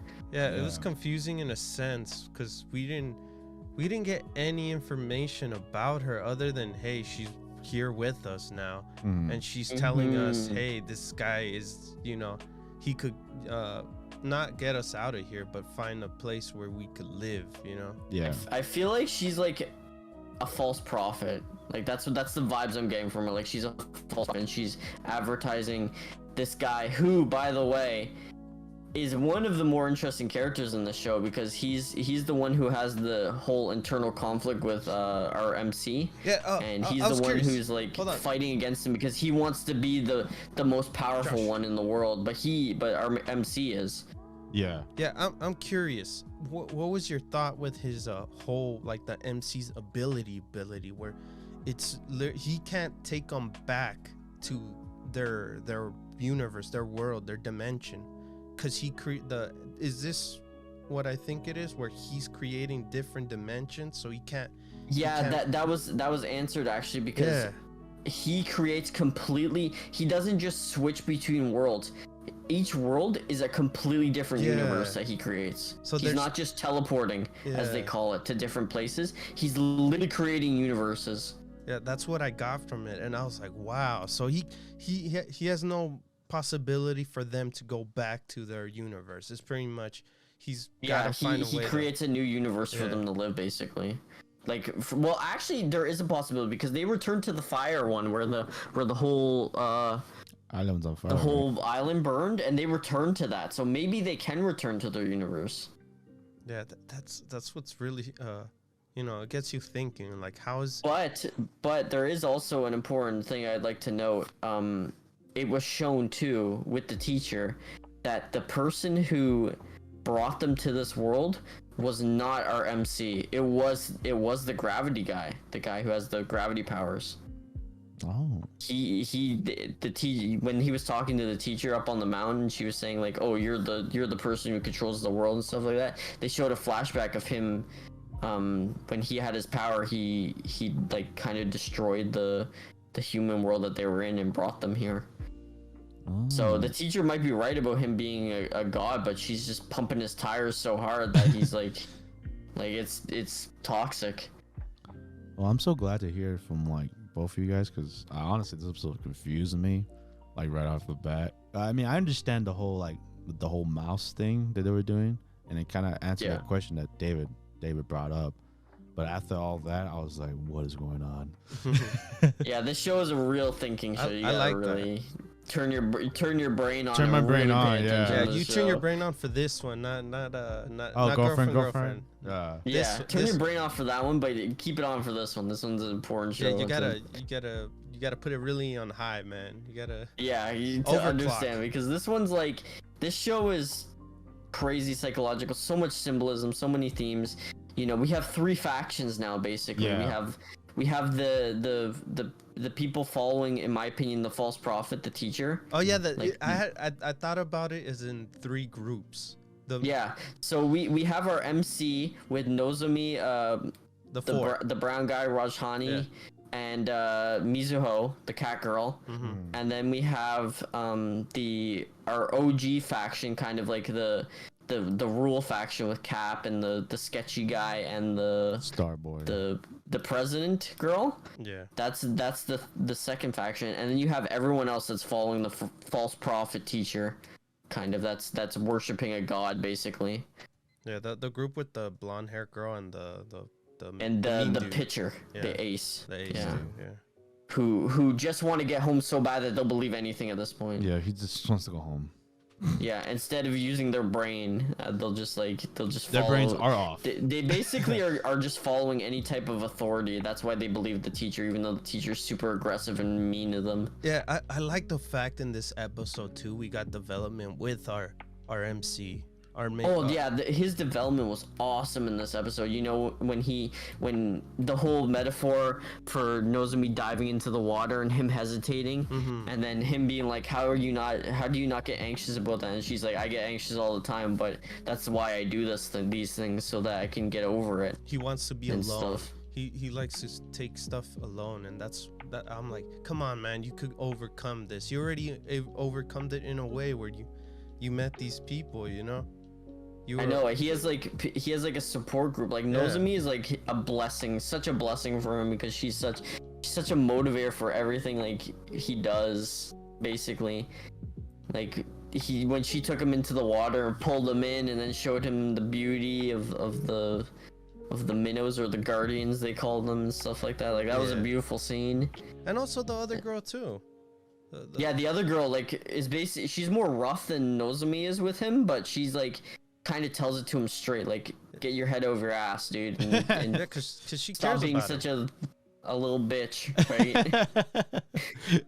Like, how are you gonna let them talk to you like that? Yeah, but she has attitude. Yeah, you're right. She has attitude, but she means well. Like, she really likes him as like a person, but she just won't. She's trying to make him a better, get out of that version bubble. of himself. Yeah, get out of that bubble, Get out of that bubble boy. Get out of that his shell. Come out of his tiny little shell that he has. And stick up for because yourself. he is anxious. He's scared. He likes to be comfortable. He doesn't like to step out of his comfort zone. And I completely understand that as a person who's like that. So I relate to him. But it's also so frustrating to watch, because you just want him to be like, you just want him to tell them to screw off. Like you want him to go to the picture and be like, screw off, dude, you're a jackass, something. Yeah, because they were bullying him at that point. Yeah, and he actually was gonna apologize, and the girls were like, what are you doing? Don't apologize, are you kidding me? Yeah, this is a roast session here. Yeah, they're being jerks to you. And I don't know, I love the show. This is my favorite show of the season, easily. It's confusing but fun. It's fun. Learn. It's fun to figure it out. It's fun when you finish watching the episode and you're like, I get it. I understand it. I understand the point. Yeah, I feel for you guys. This just this episode particularly, I was like, damn, I have no idea what's going on. Like I was completely lost. I wish I would have chimed in more. Omar, if you're ever feeling like that, genuinely, like, go on My Anime List or something like that. Usually they have a discussion for like a lot of discussions for each episode. Like, there's multiple theories and stuff like that. So honestly, just pick one you like and run with it. Like, there's so many interpretations for the show. Like, it's just one of those shows that's up to the viewer. I think we said it really well last week. It's just like we have our thoughts, Yeah, we have our thoughts, and we could go on and on about like what the show could go to. Yeah. And I think what the show means to us on a personal level, what the show like is trying to convey and show, like, purpose and stuff like that. It's one of those shows that doesn't come along very often in anime, and and it's something different. Definitely you should go watch it if you haven't. Like, seriously, this show is awesome, and it makes you think, and I love shows like that make you think and make you really appreciate the medium for how creative it can be. Yeah. So don't take our word for it. And, you want your interpretation of it, how you think of this. Or give us your thoughts in case you guys watched it. Yeah, give us your thoughts. Maybe we're all With this episode. dumb, or like we're missing something major in the story. And we would love to hear it. We would love to hear it. And your because every scene in the show is just jam packed with yeah. We everything. could There's have no missed time something. wasted in the show. Yeah. There's no unnecessary scenes. Every frame of the show is important. You blink, you miss something. I'm just kidding. Yeah, literally. Yeah, no, going back to what Josh said too, the whole burned island thing was that scene where our in what was the Indian called?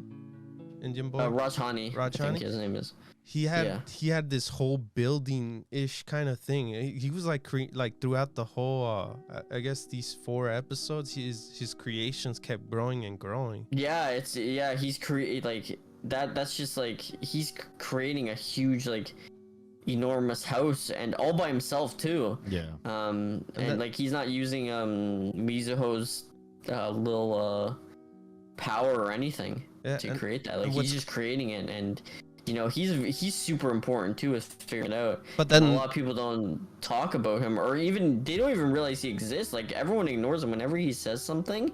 They just ignore him. Like he'll literally be like, actually, our MC is the lead. He is the one doing this, or he can't possibly be the one doing this because he doesn't. He just creates worlds. He doesn't erase old ones or something like that. And no one listens to him. Yeah, it's kind of sad. And it just I don't know. This has a commentary on life, on how people are sheep, right? They see a figure in the teacher, and they just follow the teacher immediately, even if the teacher is making no sense. Yep. And of course, going back to the whole building he creates, that whole scene where they return back, and the whole place was back to where it was burned. Yeah, like his building he created. Exactly, not even they return back to the burnt island, and his building is not there anymore. So that's how they know that he's creating new universes instead of just teleporting. Yeah, that was crazy. Yeah. There's a lot of stuff you could pick out. Yep. Oh yeah, this show's awesome. Definitely go watch this show, guys. Yes. For whoever's watching this and hasn't seen it, definitely. Yes. This show's amazing. And with that, we have to move on to our next anime. We have My Next Life is a Villainess. All Roads Lead to Doom X, episode 7. And this one was pretty much the same as one of the episodes from last you brought season. it up, and I was like, damn, they did do this already. But it was funny though. Yeah, I still enjoyed this episode for what it was. Basically, the gang gets stuck, the dream, the dollhouse kind of thing. Man, some weird moments, man. Some sussy baka moments. And with these, we get to see everyone's deep desires. Characters, man. Starting with the first two, they were pretty simple. Alan and what was it? They just want to be Nicole. Animals. They want to be animals, basically. Yes. But I feel Alan's dream. I do want to be a bird as well. I want to fly around to see how that feels. Not a little bird like he wanted to be, but like just a bird, man. I want to be a bald eagle, dude. Yeah, like a falcon or like a golden eagle, bro. You would be one of those, huh? That would be badass. I'll take a seagull, bro. I don't care. I want to be a parrot because then I can still talk.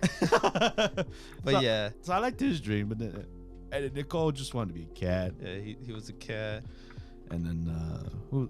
Of course, Katarina was Giorno. Giorno was next, and he was the most normal dream ever. And I was he like, was. Yes. He literally just wanted to be a pirate captain. Yeah. Like, that was just his meme. He just wanted to be wanted to be a captain of a ship. And his girl. Yeah, and his girl. That's it, man.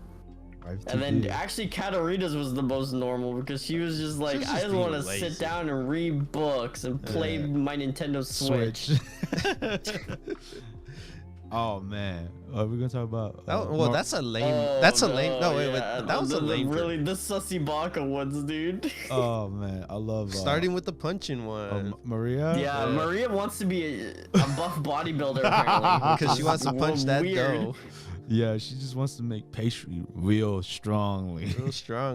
And that was hilarious. I felt sorry for the maid. Oh, I know, she had to experience all these. She walked in, she was like, "What?" Yeah, because they're trying to get Katarina out of there. But honestly, and then what was it? and then we have our two bizarro ones where they wanna we forgot about Sophia. Sophia was just fairy? a fairy. Sophia was normal too. Yeah, she just wanted to be a fairy and wanted to Fairy go with into like a romance novel basically. Yeah. And then So that was kind of normal, and then we have the really not normal ones, which was Maria, who wants to be a man. Yeah. Man. So I don't know. I don't know what they're trying to tell us with that. and then the Keith one was the wow. Oh man, Keith was I like, have no idea what was even going on. They went left field, bro. Keith wanted his own harem, bro. He wanted to be his sister. He wanted Katarina, man. He literally wanted to be his sister. Yeah, like at that point, there's no sister complex. Every single person, including the maid, gender bender. For the maid. The maid goes and sees a male version of herself. It's like, what is going on?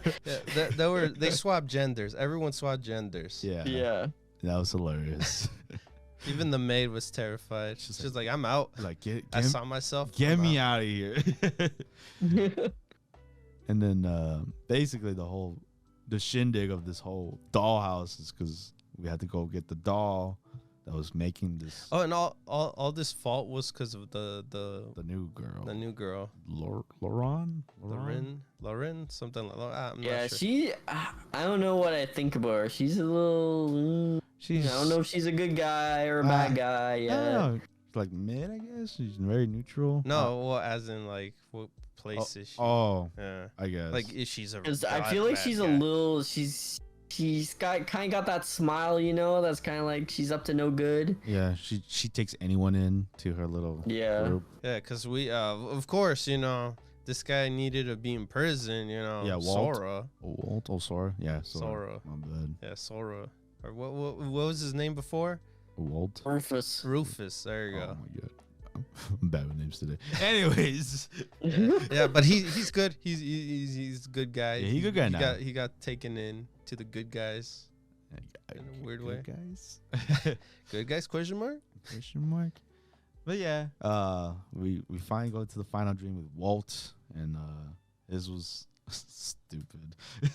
Oh, because prior to that, he was just he was work, He's working a Japanese work, man. Yeah. Company. That whole. And then he's like, man, I love 9 to 5 work shifts, and I get to go home. I get to go home, like, do what I want. Wow. He's like, I don't want to leave here because I like this place. Yeah, he pretty much he wanted his life how it was supposed to be, not like in the real life on him. Yeah. And that Katarina pretty much tells him like, this is not real. You're dumb. Yeah, you're dumb. All right. Get out. Let's get out of here. Let's go home. And yeah, that was the whole episode. Just wacky adventures of everyone's dreams, deep desires. Some were very normal. Some were interesting. I love how some were weird. I love how she was holding Maria. Is it Maria? Yeah, no. Yeah, Maria, the blonde girl, right? Yeah. Yeah, she kept looking at her hands, just like, damn, why my hands hurt? Well, that was funny. And wonder how the conversation would be after those dreams. Yeah. A weirdo. Those weird dreams. That maid is probably talking, major. Yeah. I would definitely clown on like, him. What are you thinking about me, man?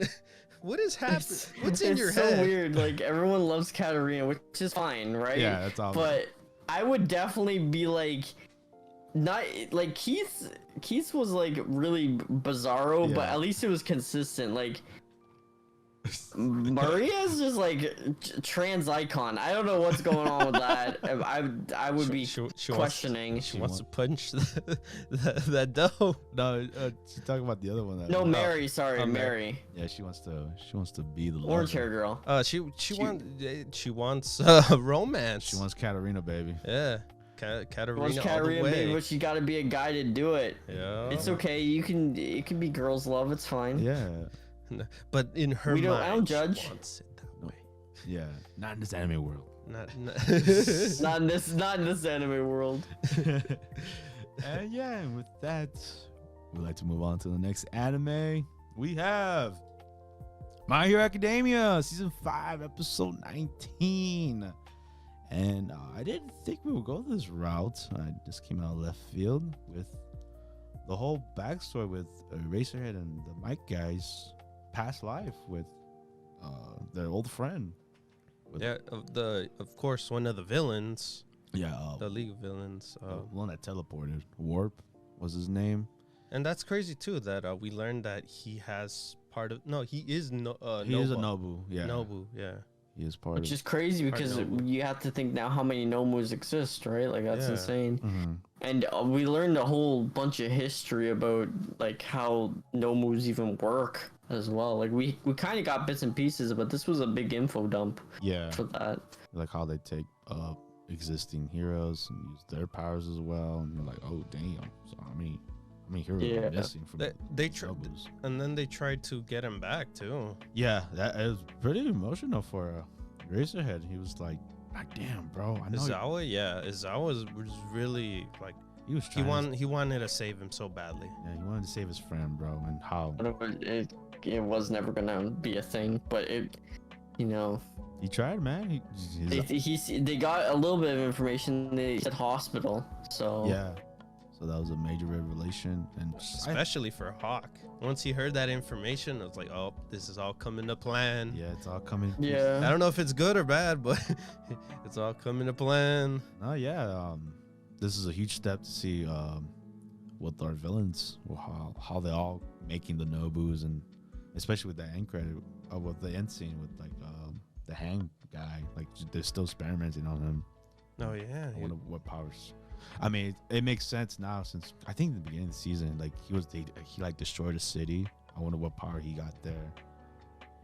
If you remember that. Yeah. So yeah, very very interesting episode. Just I thought we were gonna get like another like talking about our past lives and what we're gonna do in the future with the students, and it went with Well, we kind of got with the students. yeah. But I'm really glad we got the backstory with Eraserhead. Oh, that was awesome. Yeah, I That's was just cool. like, okay, we finally We get some story for them because Yeah. we never got story no, at all never. for them. Like they were just teachers and they knew each other back then. And it's cool that there were students from this school too. Yeah, it was just really nice to see, you know, some backstory And then we get that we haven't already seen before. yeah, exactly. No flashbacks. and then we get the reason why Izawa was how he was Because of his friend. because of his friend. Yeah, Wow. he doesn't want any of his students to be, you know. And it's crazy to see his old class, how they were, like before he let them all go. Oh yeah. We got to see his previous class before. he cut class A. he cut them out. He's Yeah. like, nah, these ain't gonna cut it, bro. Like give me a whole different class. Yeah, they're not strong enough. Yeah. And I was like, damn. I mean, They don't have the will, you know. past trauma, bro. That will affect you, especially Yes. losing a friend like that. Damn. And then when you said pretty much like in the beginning of the season, he was scary, you know. Yeah. The beginning of the season, the My Hero, he was a First scary, season, of course. he was a scary teacher, and like everyone feared him. And now look at him now. Now it makes sense. It makes all sense. All the pieces are coming together. At least with Izawa then. and Mike guy, my guy has him shine. Different person. Oh yeah, he was different this episode. Very serious. Both of them, even more serious than usual. Damn. Good episode. Yeah. Good episode. My Hero, you know, just is rocking it lately. Yeah, Like, man. dang, this is good arcs back to back to back. So hopefully the train keeps on rolling, keeps on chugging, and hopefully we don't fall, because that's our fear for this show. Yeah, I mean, if you saw the previews, we're gonna get a whole villain episode next week. Oh, thank God. My Villains Academia. All right, finally. And with that, we move on to our next anime, Tokyo Revengers, episode 19. And Okay, can I say something really quick about this episode? all right, go ahead. I'm sorry, guys. I'm sorry. I love the show. It's a blast. It's fun. Wait It's for it. cool. But the animation this episode sucked Yuki butt cheeks. yeah. It was so bad. It was literal booty. I had that Like, feeling, too. bro, I'm not Yeah. gonna beat around the bush. The animation this episode booty hole. Yeah, I mean, I can't. That was a scene where I really hated it. I told Omar when we were watching it, I did not like the blurry scene where the background characters were they just stretch blurred. the background. Yeah, they pulled the background and there was no animation at all. It's just here's the scenery with everyone in the back, but wait, it's blurry, so you don't have to see that. Yeah. And I was like, I mean, I imagine it being hard to try to animate every. no, I know that, but just I Yeah. don't know. It really This didn't was just look extra bad. Like this, That didn't usually look- fight scenes and the action in the show isn't like really bad, but this was really bad. Oh. Like the fight between Draken and Hanma Yeah, that like, issue. was Yeah. just awful, Remember when awfully animated. you said the kick? It kind of looked weird. Yeah, it was pretty weird. Yeah, he does like a kip up where he like, and then he It looked kicks like a street Draken, fight, and then like that a just street- looked like the most stiff thing ever. It looked unfinished almost. Yeah, I just. It looked like something that a human won't possess. Like it was so. Yeah, it The didn't movements- look anything really. It just looked really bad. Because I remember Omar said, "Oh, look, it looks like a Street Fighter character." Just how he did Yeah, his they kick and straight stuff. up did up kick cami kicks and like, you know, something you see from Street Fighter. You're like, whoa, these are delinquents. They when do we know how to fight here like that? Yeah, because I think they try to cut corners. I feel. Yeah. Yeah, With I that. feel like, which happens a lot at the Yeah. end of seasons, especially long ones like they're 20, 24 episodes. They, like sometimes the quality dips. Yeah, but They shouldn't have dipped it in here.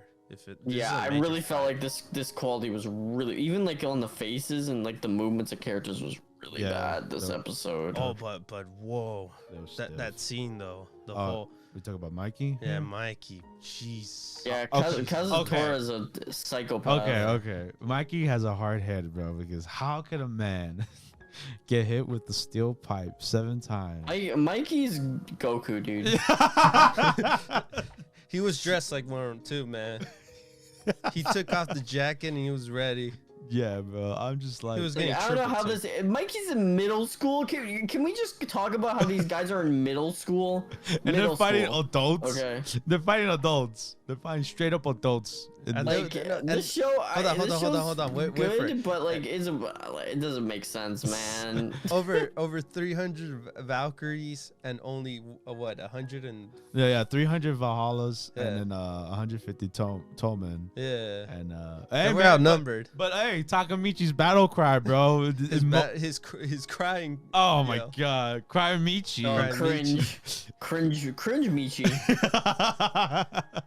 He motivated them, bro. So it went from 150 to like add another 150, and now we're even. Yeah, they felt built. They got the battery's been charged. Yes. They were all charged up, man. Draken was, going ham. Draken like He's a kicked one-man Hanma army, and like bro. sent him flying DBZ style into the wall. Yeah, I said that Like, too. bruh. I was like, yo, that guy's dead. No way. He just murdered someone. Oh, but Oh, especially yeah, with Mikey. especially with Mikey, dude. They straight up murdered him.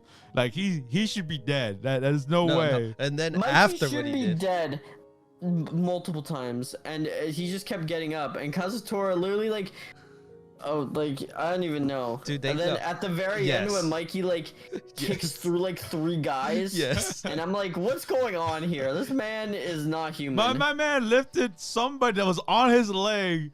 he And whipped him. and they, And they kicked kicked him and they kicked Kazutora in the head while he was on his leg. full force and apparently knocked Full out. force and knocked him out. Yeah. clean. Knocked all 3. What a guys. god. Maybe killed him.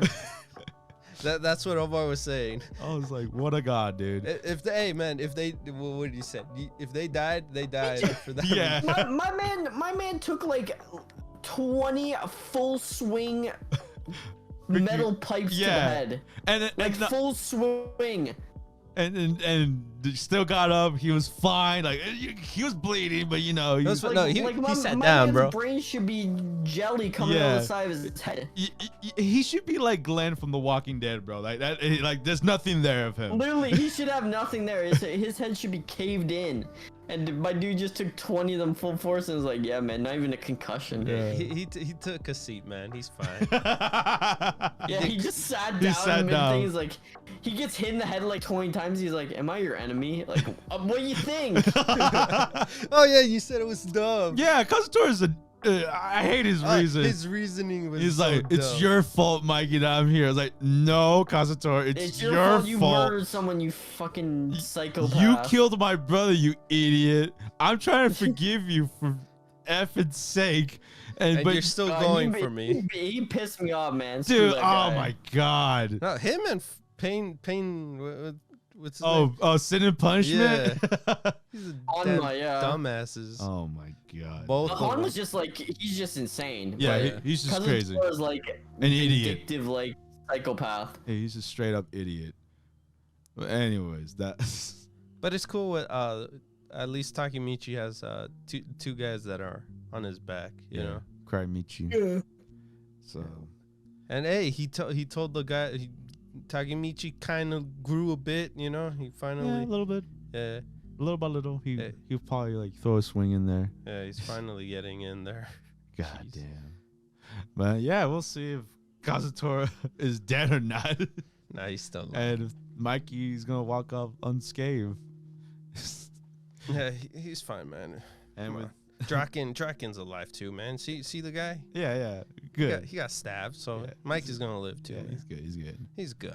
All right. And with that, move on to our next anime. Hot one. Hot take. To Your Eternity, episode 17. Whoa. Yes, Heisei, our main girl. This episode. Main girl? I wouldn't call her main girl. Well, yeah. Evil. Yes. Evil. I hate her. Last week I called the devil. Evil, you know, she's doing nasty things to Fushi because she's obsessed with him. Yeah, she can. Cringe. Man. This episode, I really hate her. Yeah, what is there not to hate? It's just what is there? Yeah. She's just her whole she's probably, I think she's worse than the knockers, man. The knockers at least are just like, they're there, but they don't have a personality. She's like just an evil person. And the fact that she still has like her army with her, I'm just like, God damn. That moment when after she went and she's saying all these lies and then freaking, you know, rallying the troops to go with her, I was like, oh my God. Yeah.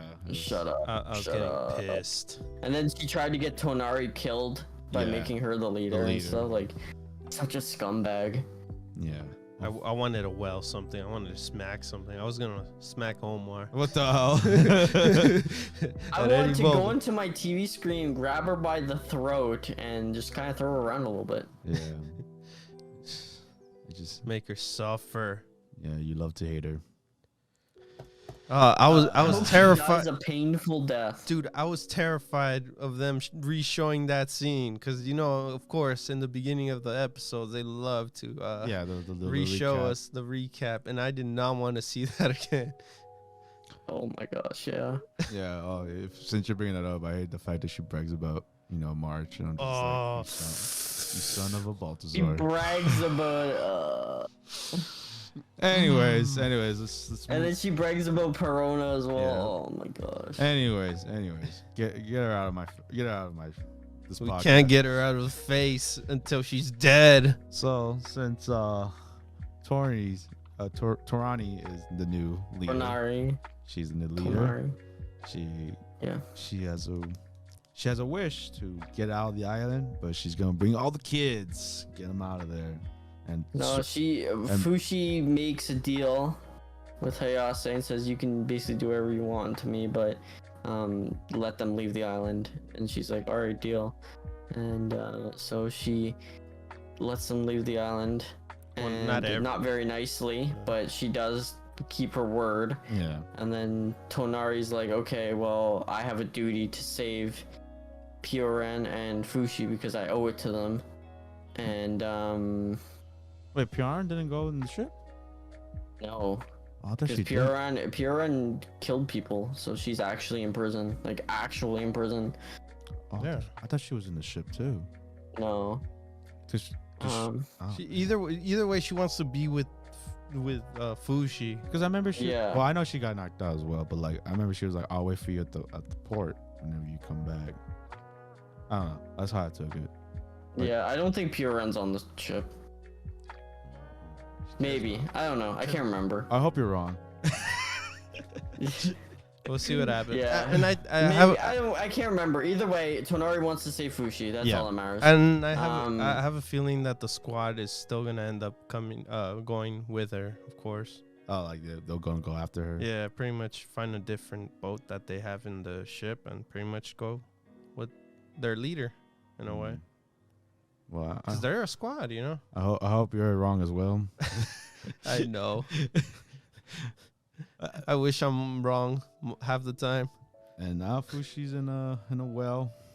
He's in a hole. Like Sign of the Lamb style. Oh, jeez, how he felt too, man. Yep.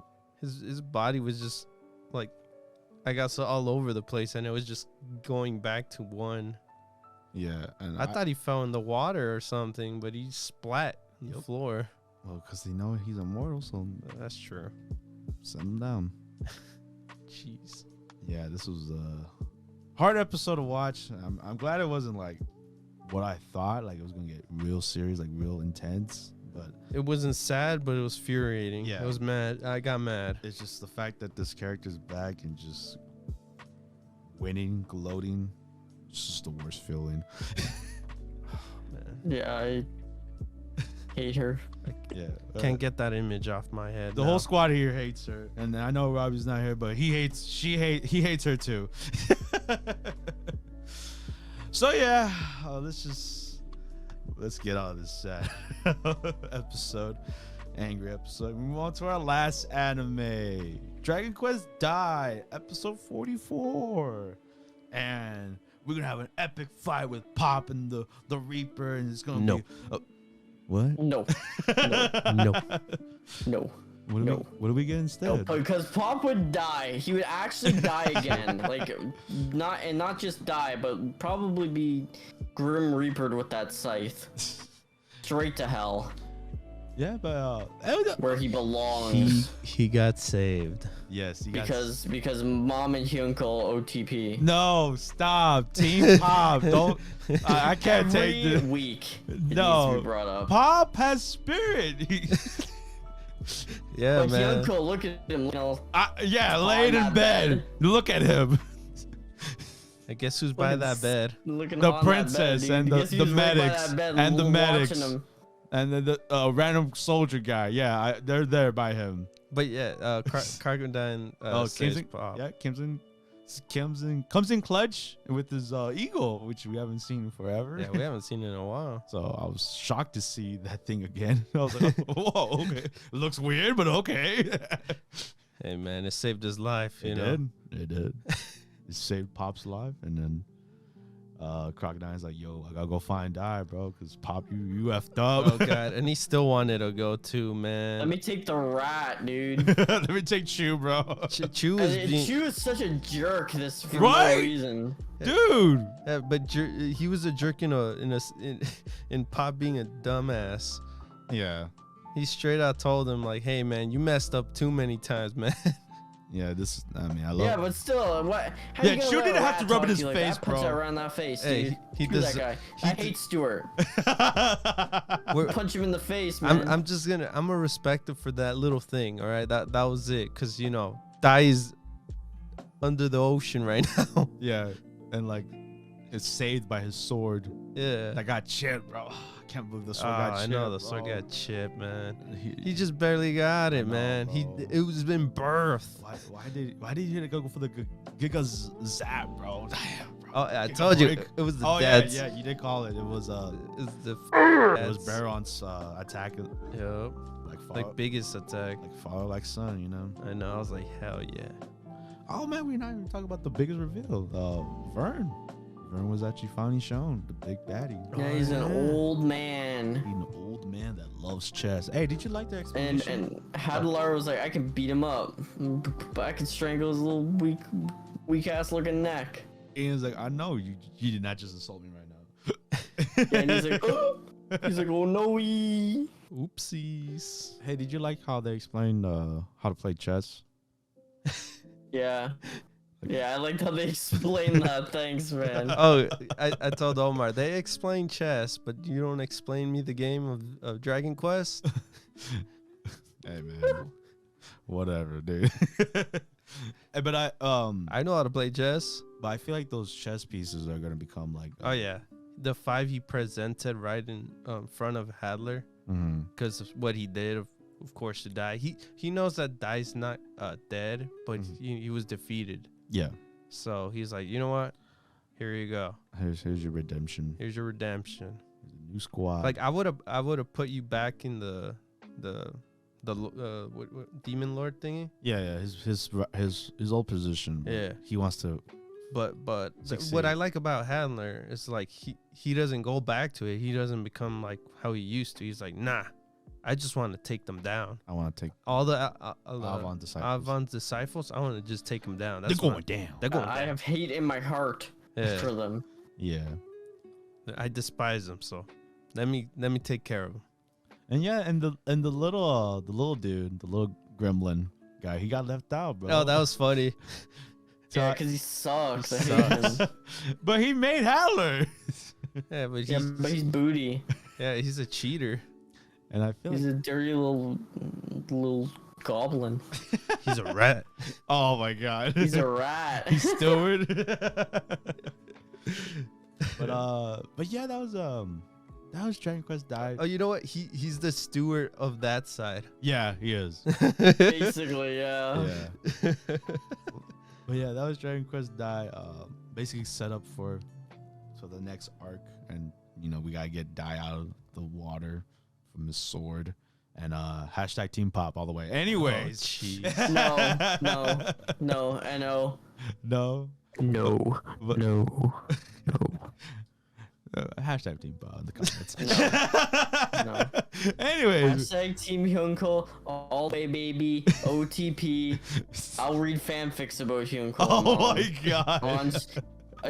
Leave a like, comment if you want to see me read a line Mom or two. and Hyunko fanfic on the podcast to Omar as a bedtime story. Oh my god, this is terrible. Don't do that.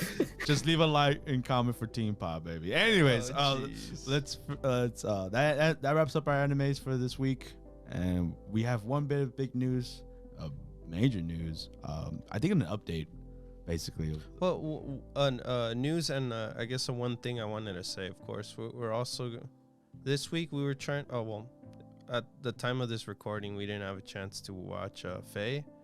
We'll be watching it next week. Yeah, episode 2 1 episodes. Yeah, Faye Princess, the Pirate Princess. Yeah, that will be next week. So expect that hype show. Yes, so look forward to that next week. Next week. But yes, on to the news. Our only news. Funimation and Crunchyroll are finally now one. Yeah, this was all I guess they said it on Monday. Yes. Out of nowhere. Popped out of nowhere. Couldn't believe it. Like we knew about the news that Sony bought Crunchyroll and there was the plans of buying it. Yeah, but now it wasn't official.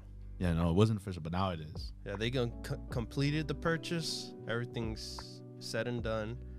It was over 1.5 billion. 1.175. Whatever. 175. $1 billion. Yeah. $1 billion to buy Crunchyroll. So that's a big purchase from Sony. That's crazy, man. Yep. Can you believe that? They're gonna merge. Yep, they're gonna merge. They're gonna have a marriage pact. Well, together. They were together. Yeah, back then. No, they were married, partners. then they divorced, and now they're getting married again. That's cute. Yeah, it's a very cute anime story between these two streaming services. But now they own them. Yeah, now Sony owns both of them. Before they were just partners. Now they're fully wed. Yeah. They're fully wed. Yeah, and I don't know what to think about this, man. It's really there's. I hope nothing. Well, actually, I do hope many things change because let's be honest, streaming services could get a lot better. No, yeah. There's some alternate means that you can basically watch anime very, very easily. Yep. Yeah. That's not streaming services. And those alternate means are almost always better than watching on a streaming service, unfortunately. So let's work on that, guys. Let's work on making anime as accessible. Yeah. So we don't have to buy a million different streaming services to watch every season. Yeah, that's one thing that's good about it, you know. Yeah, the whole might be under one roof.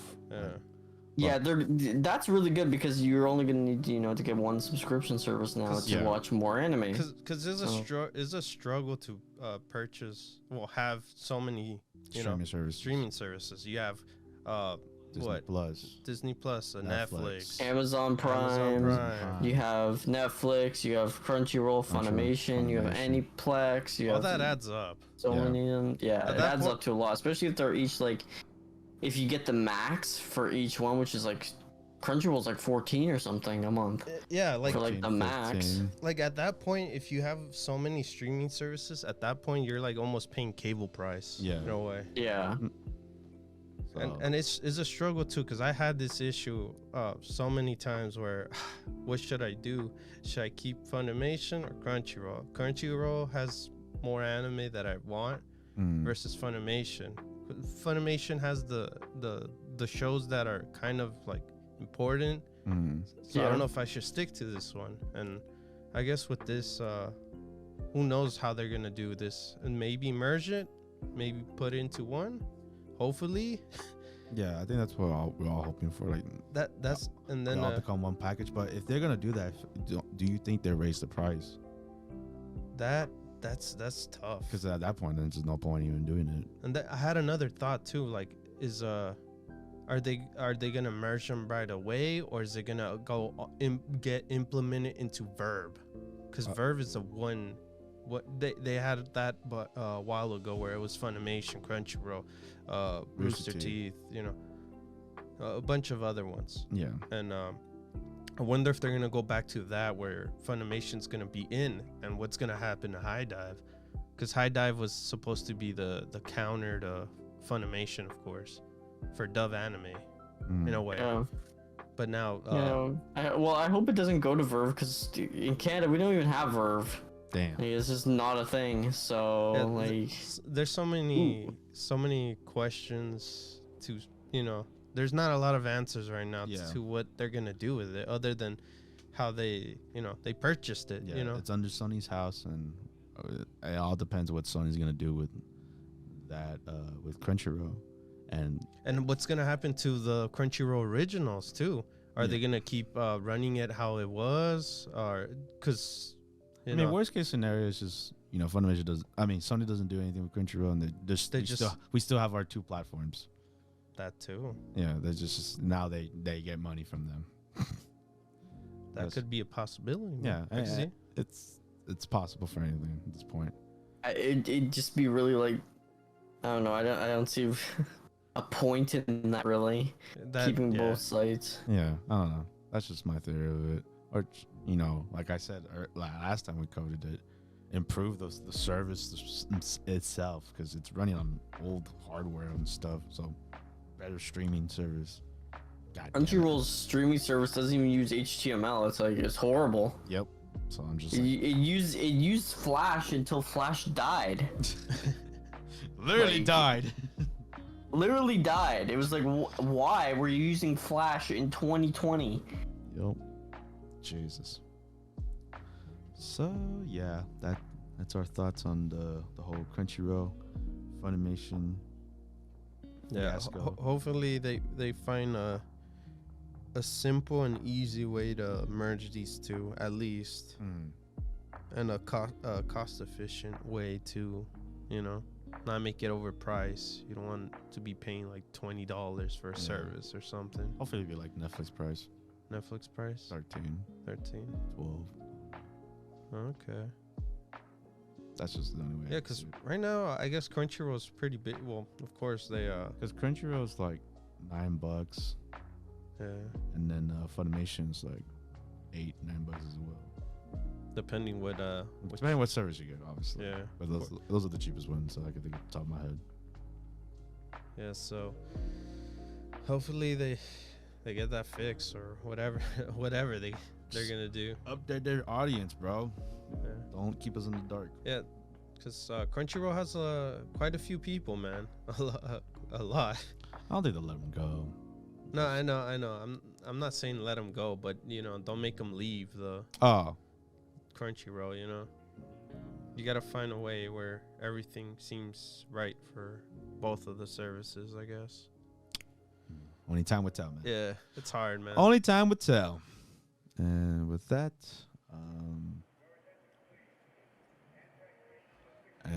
we like to do a review, a little review movie. We don't do this often, these type of review movies, but when we do, it's always a fun time to talk about. And we're a DC guy. I'm a DC guy. I enjoyed DC. And I'm a movie guy, so I enjoy watching most of the blockbusters of the year. So this happened to be one of them. The stars have a line, and we get to talk about the Suicide Squad. Yup.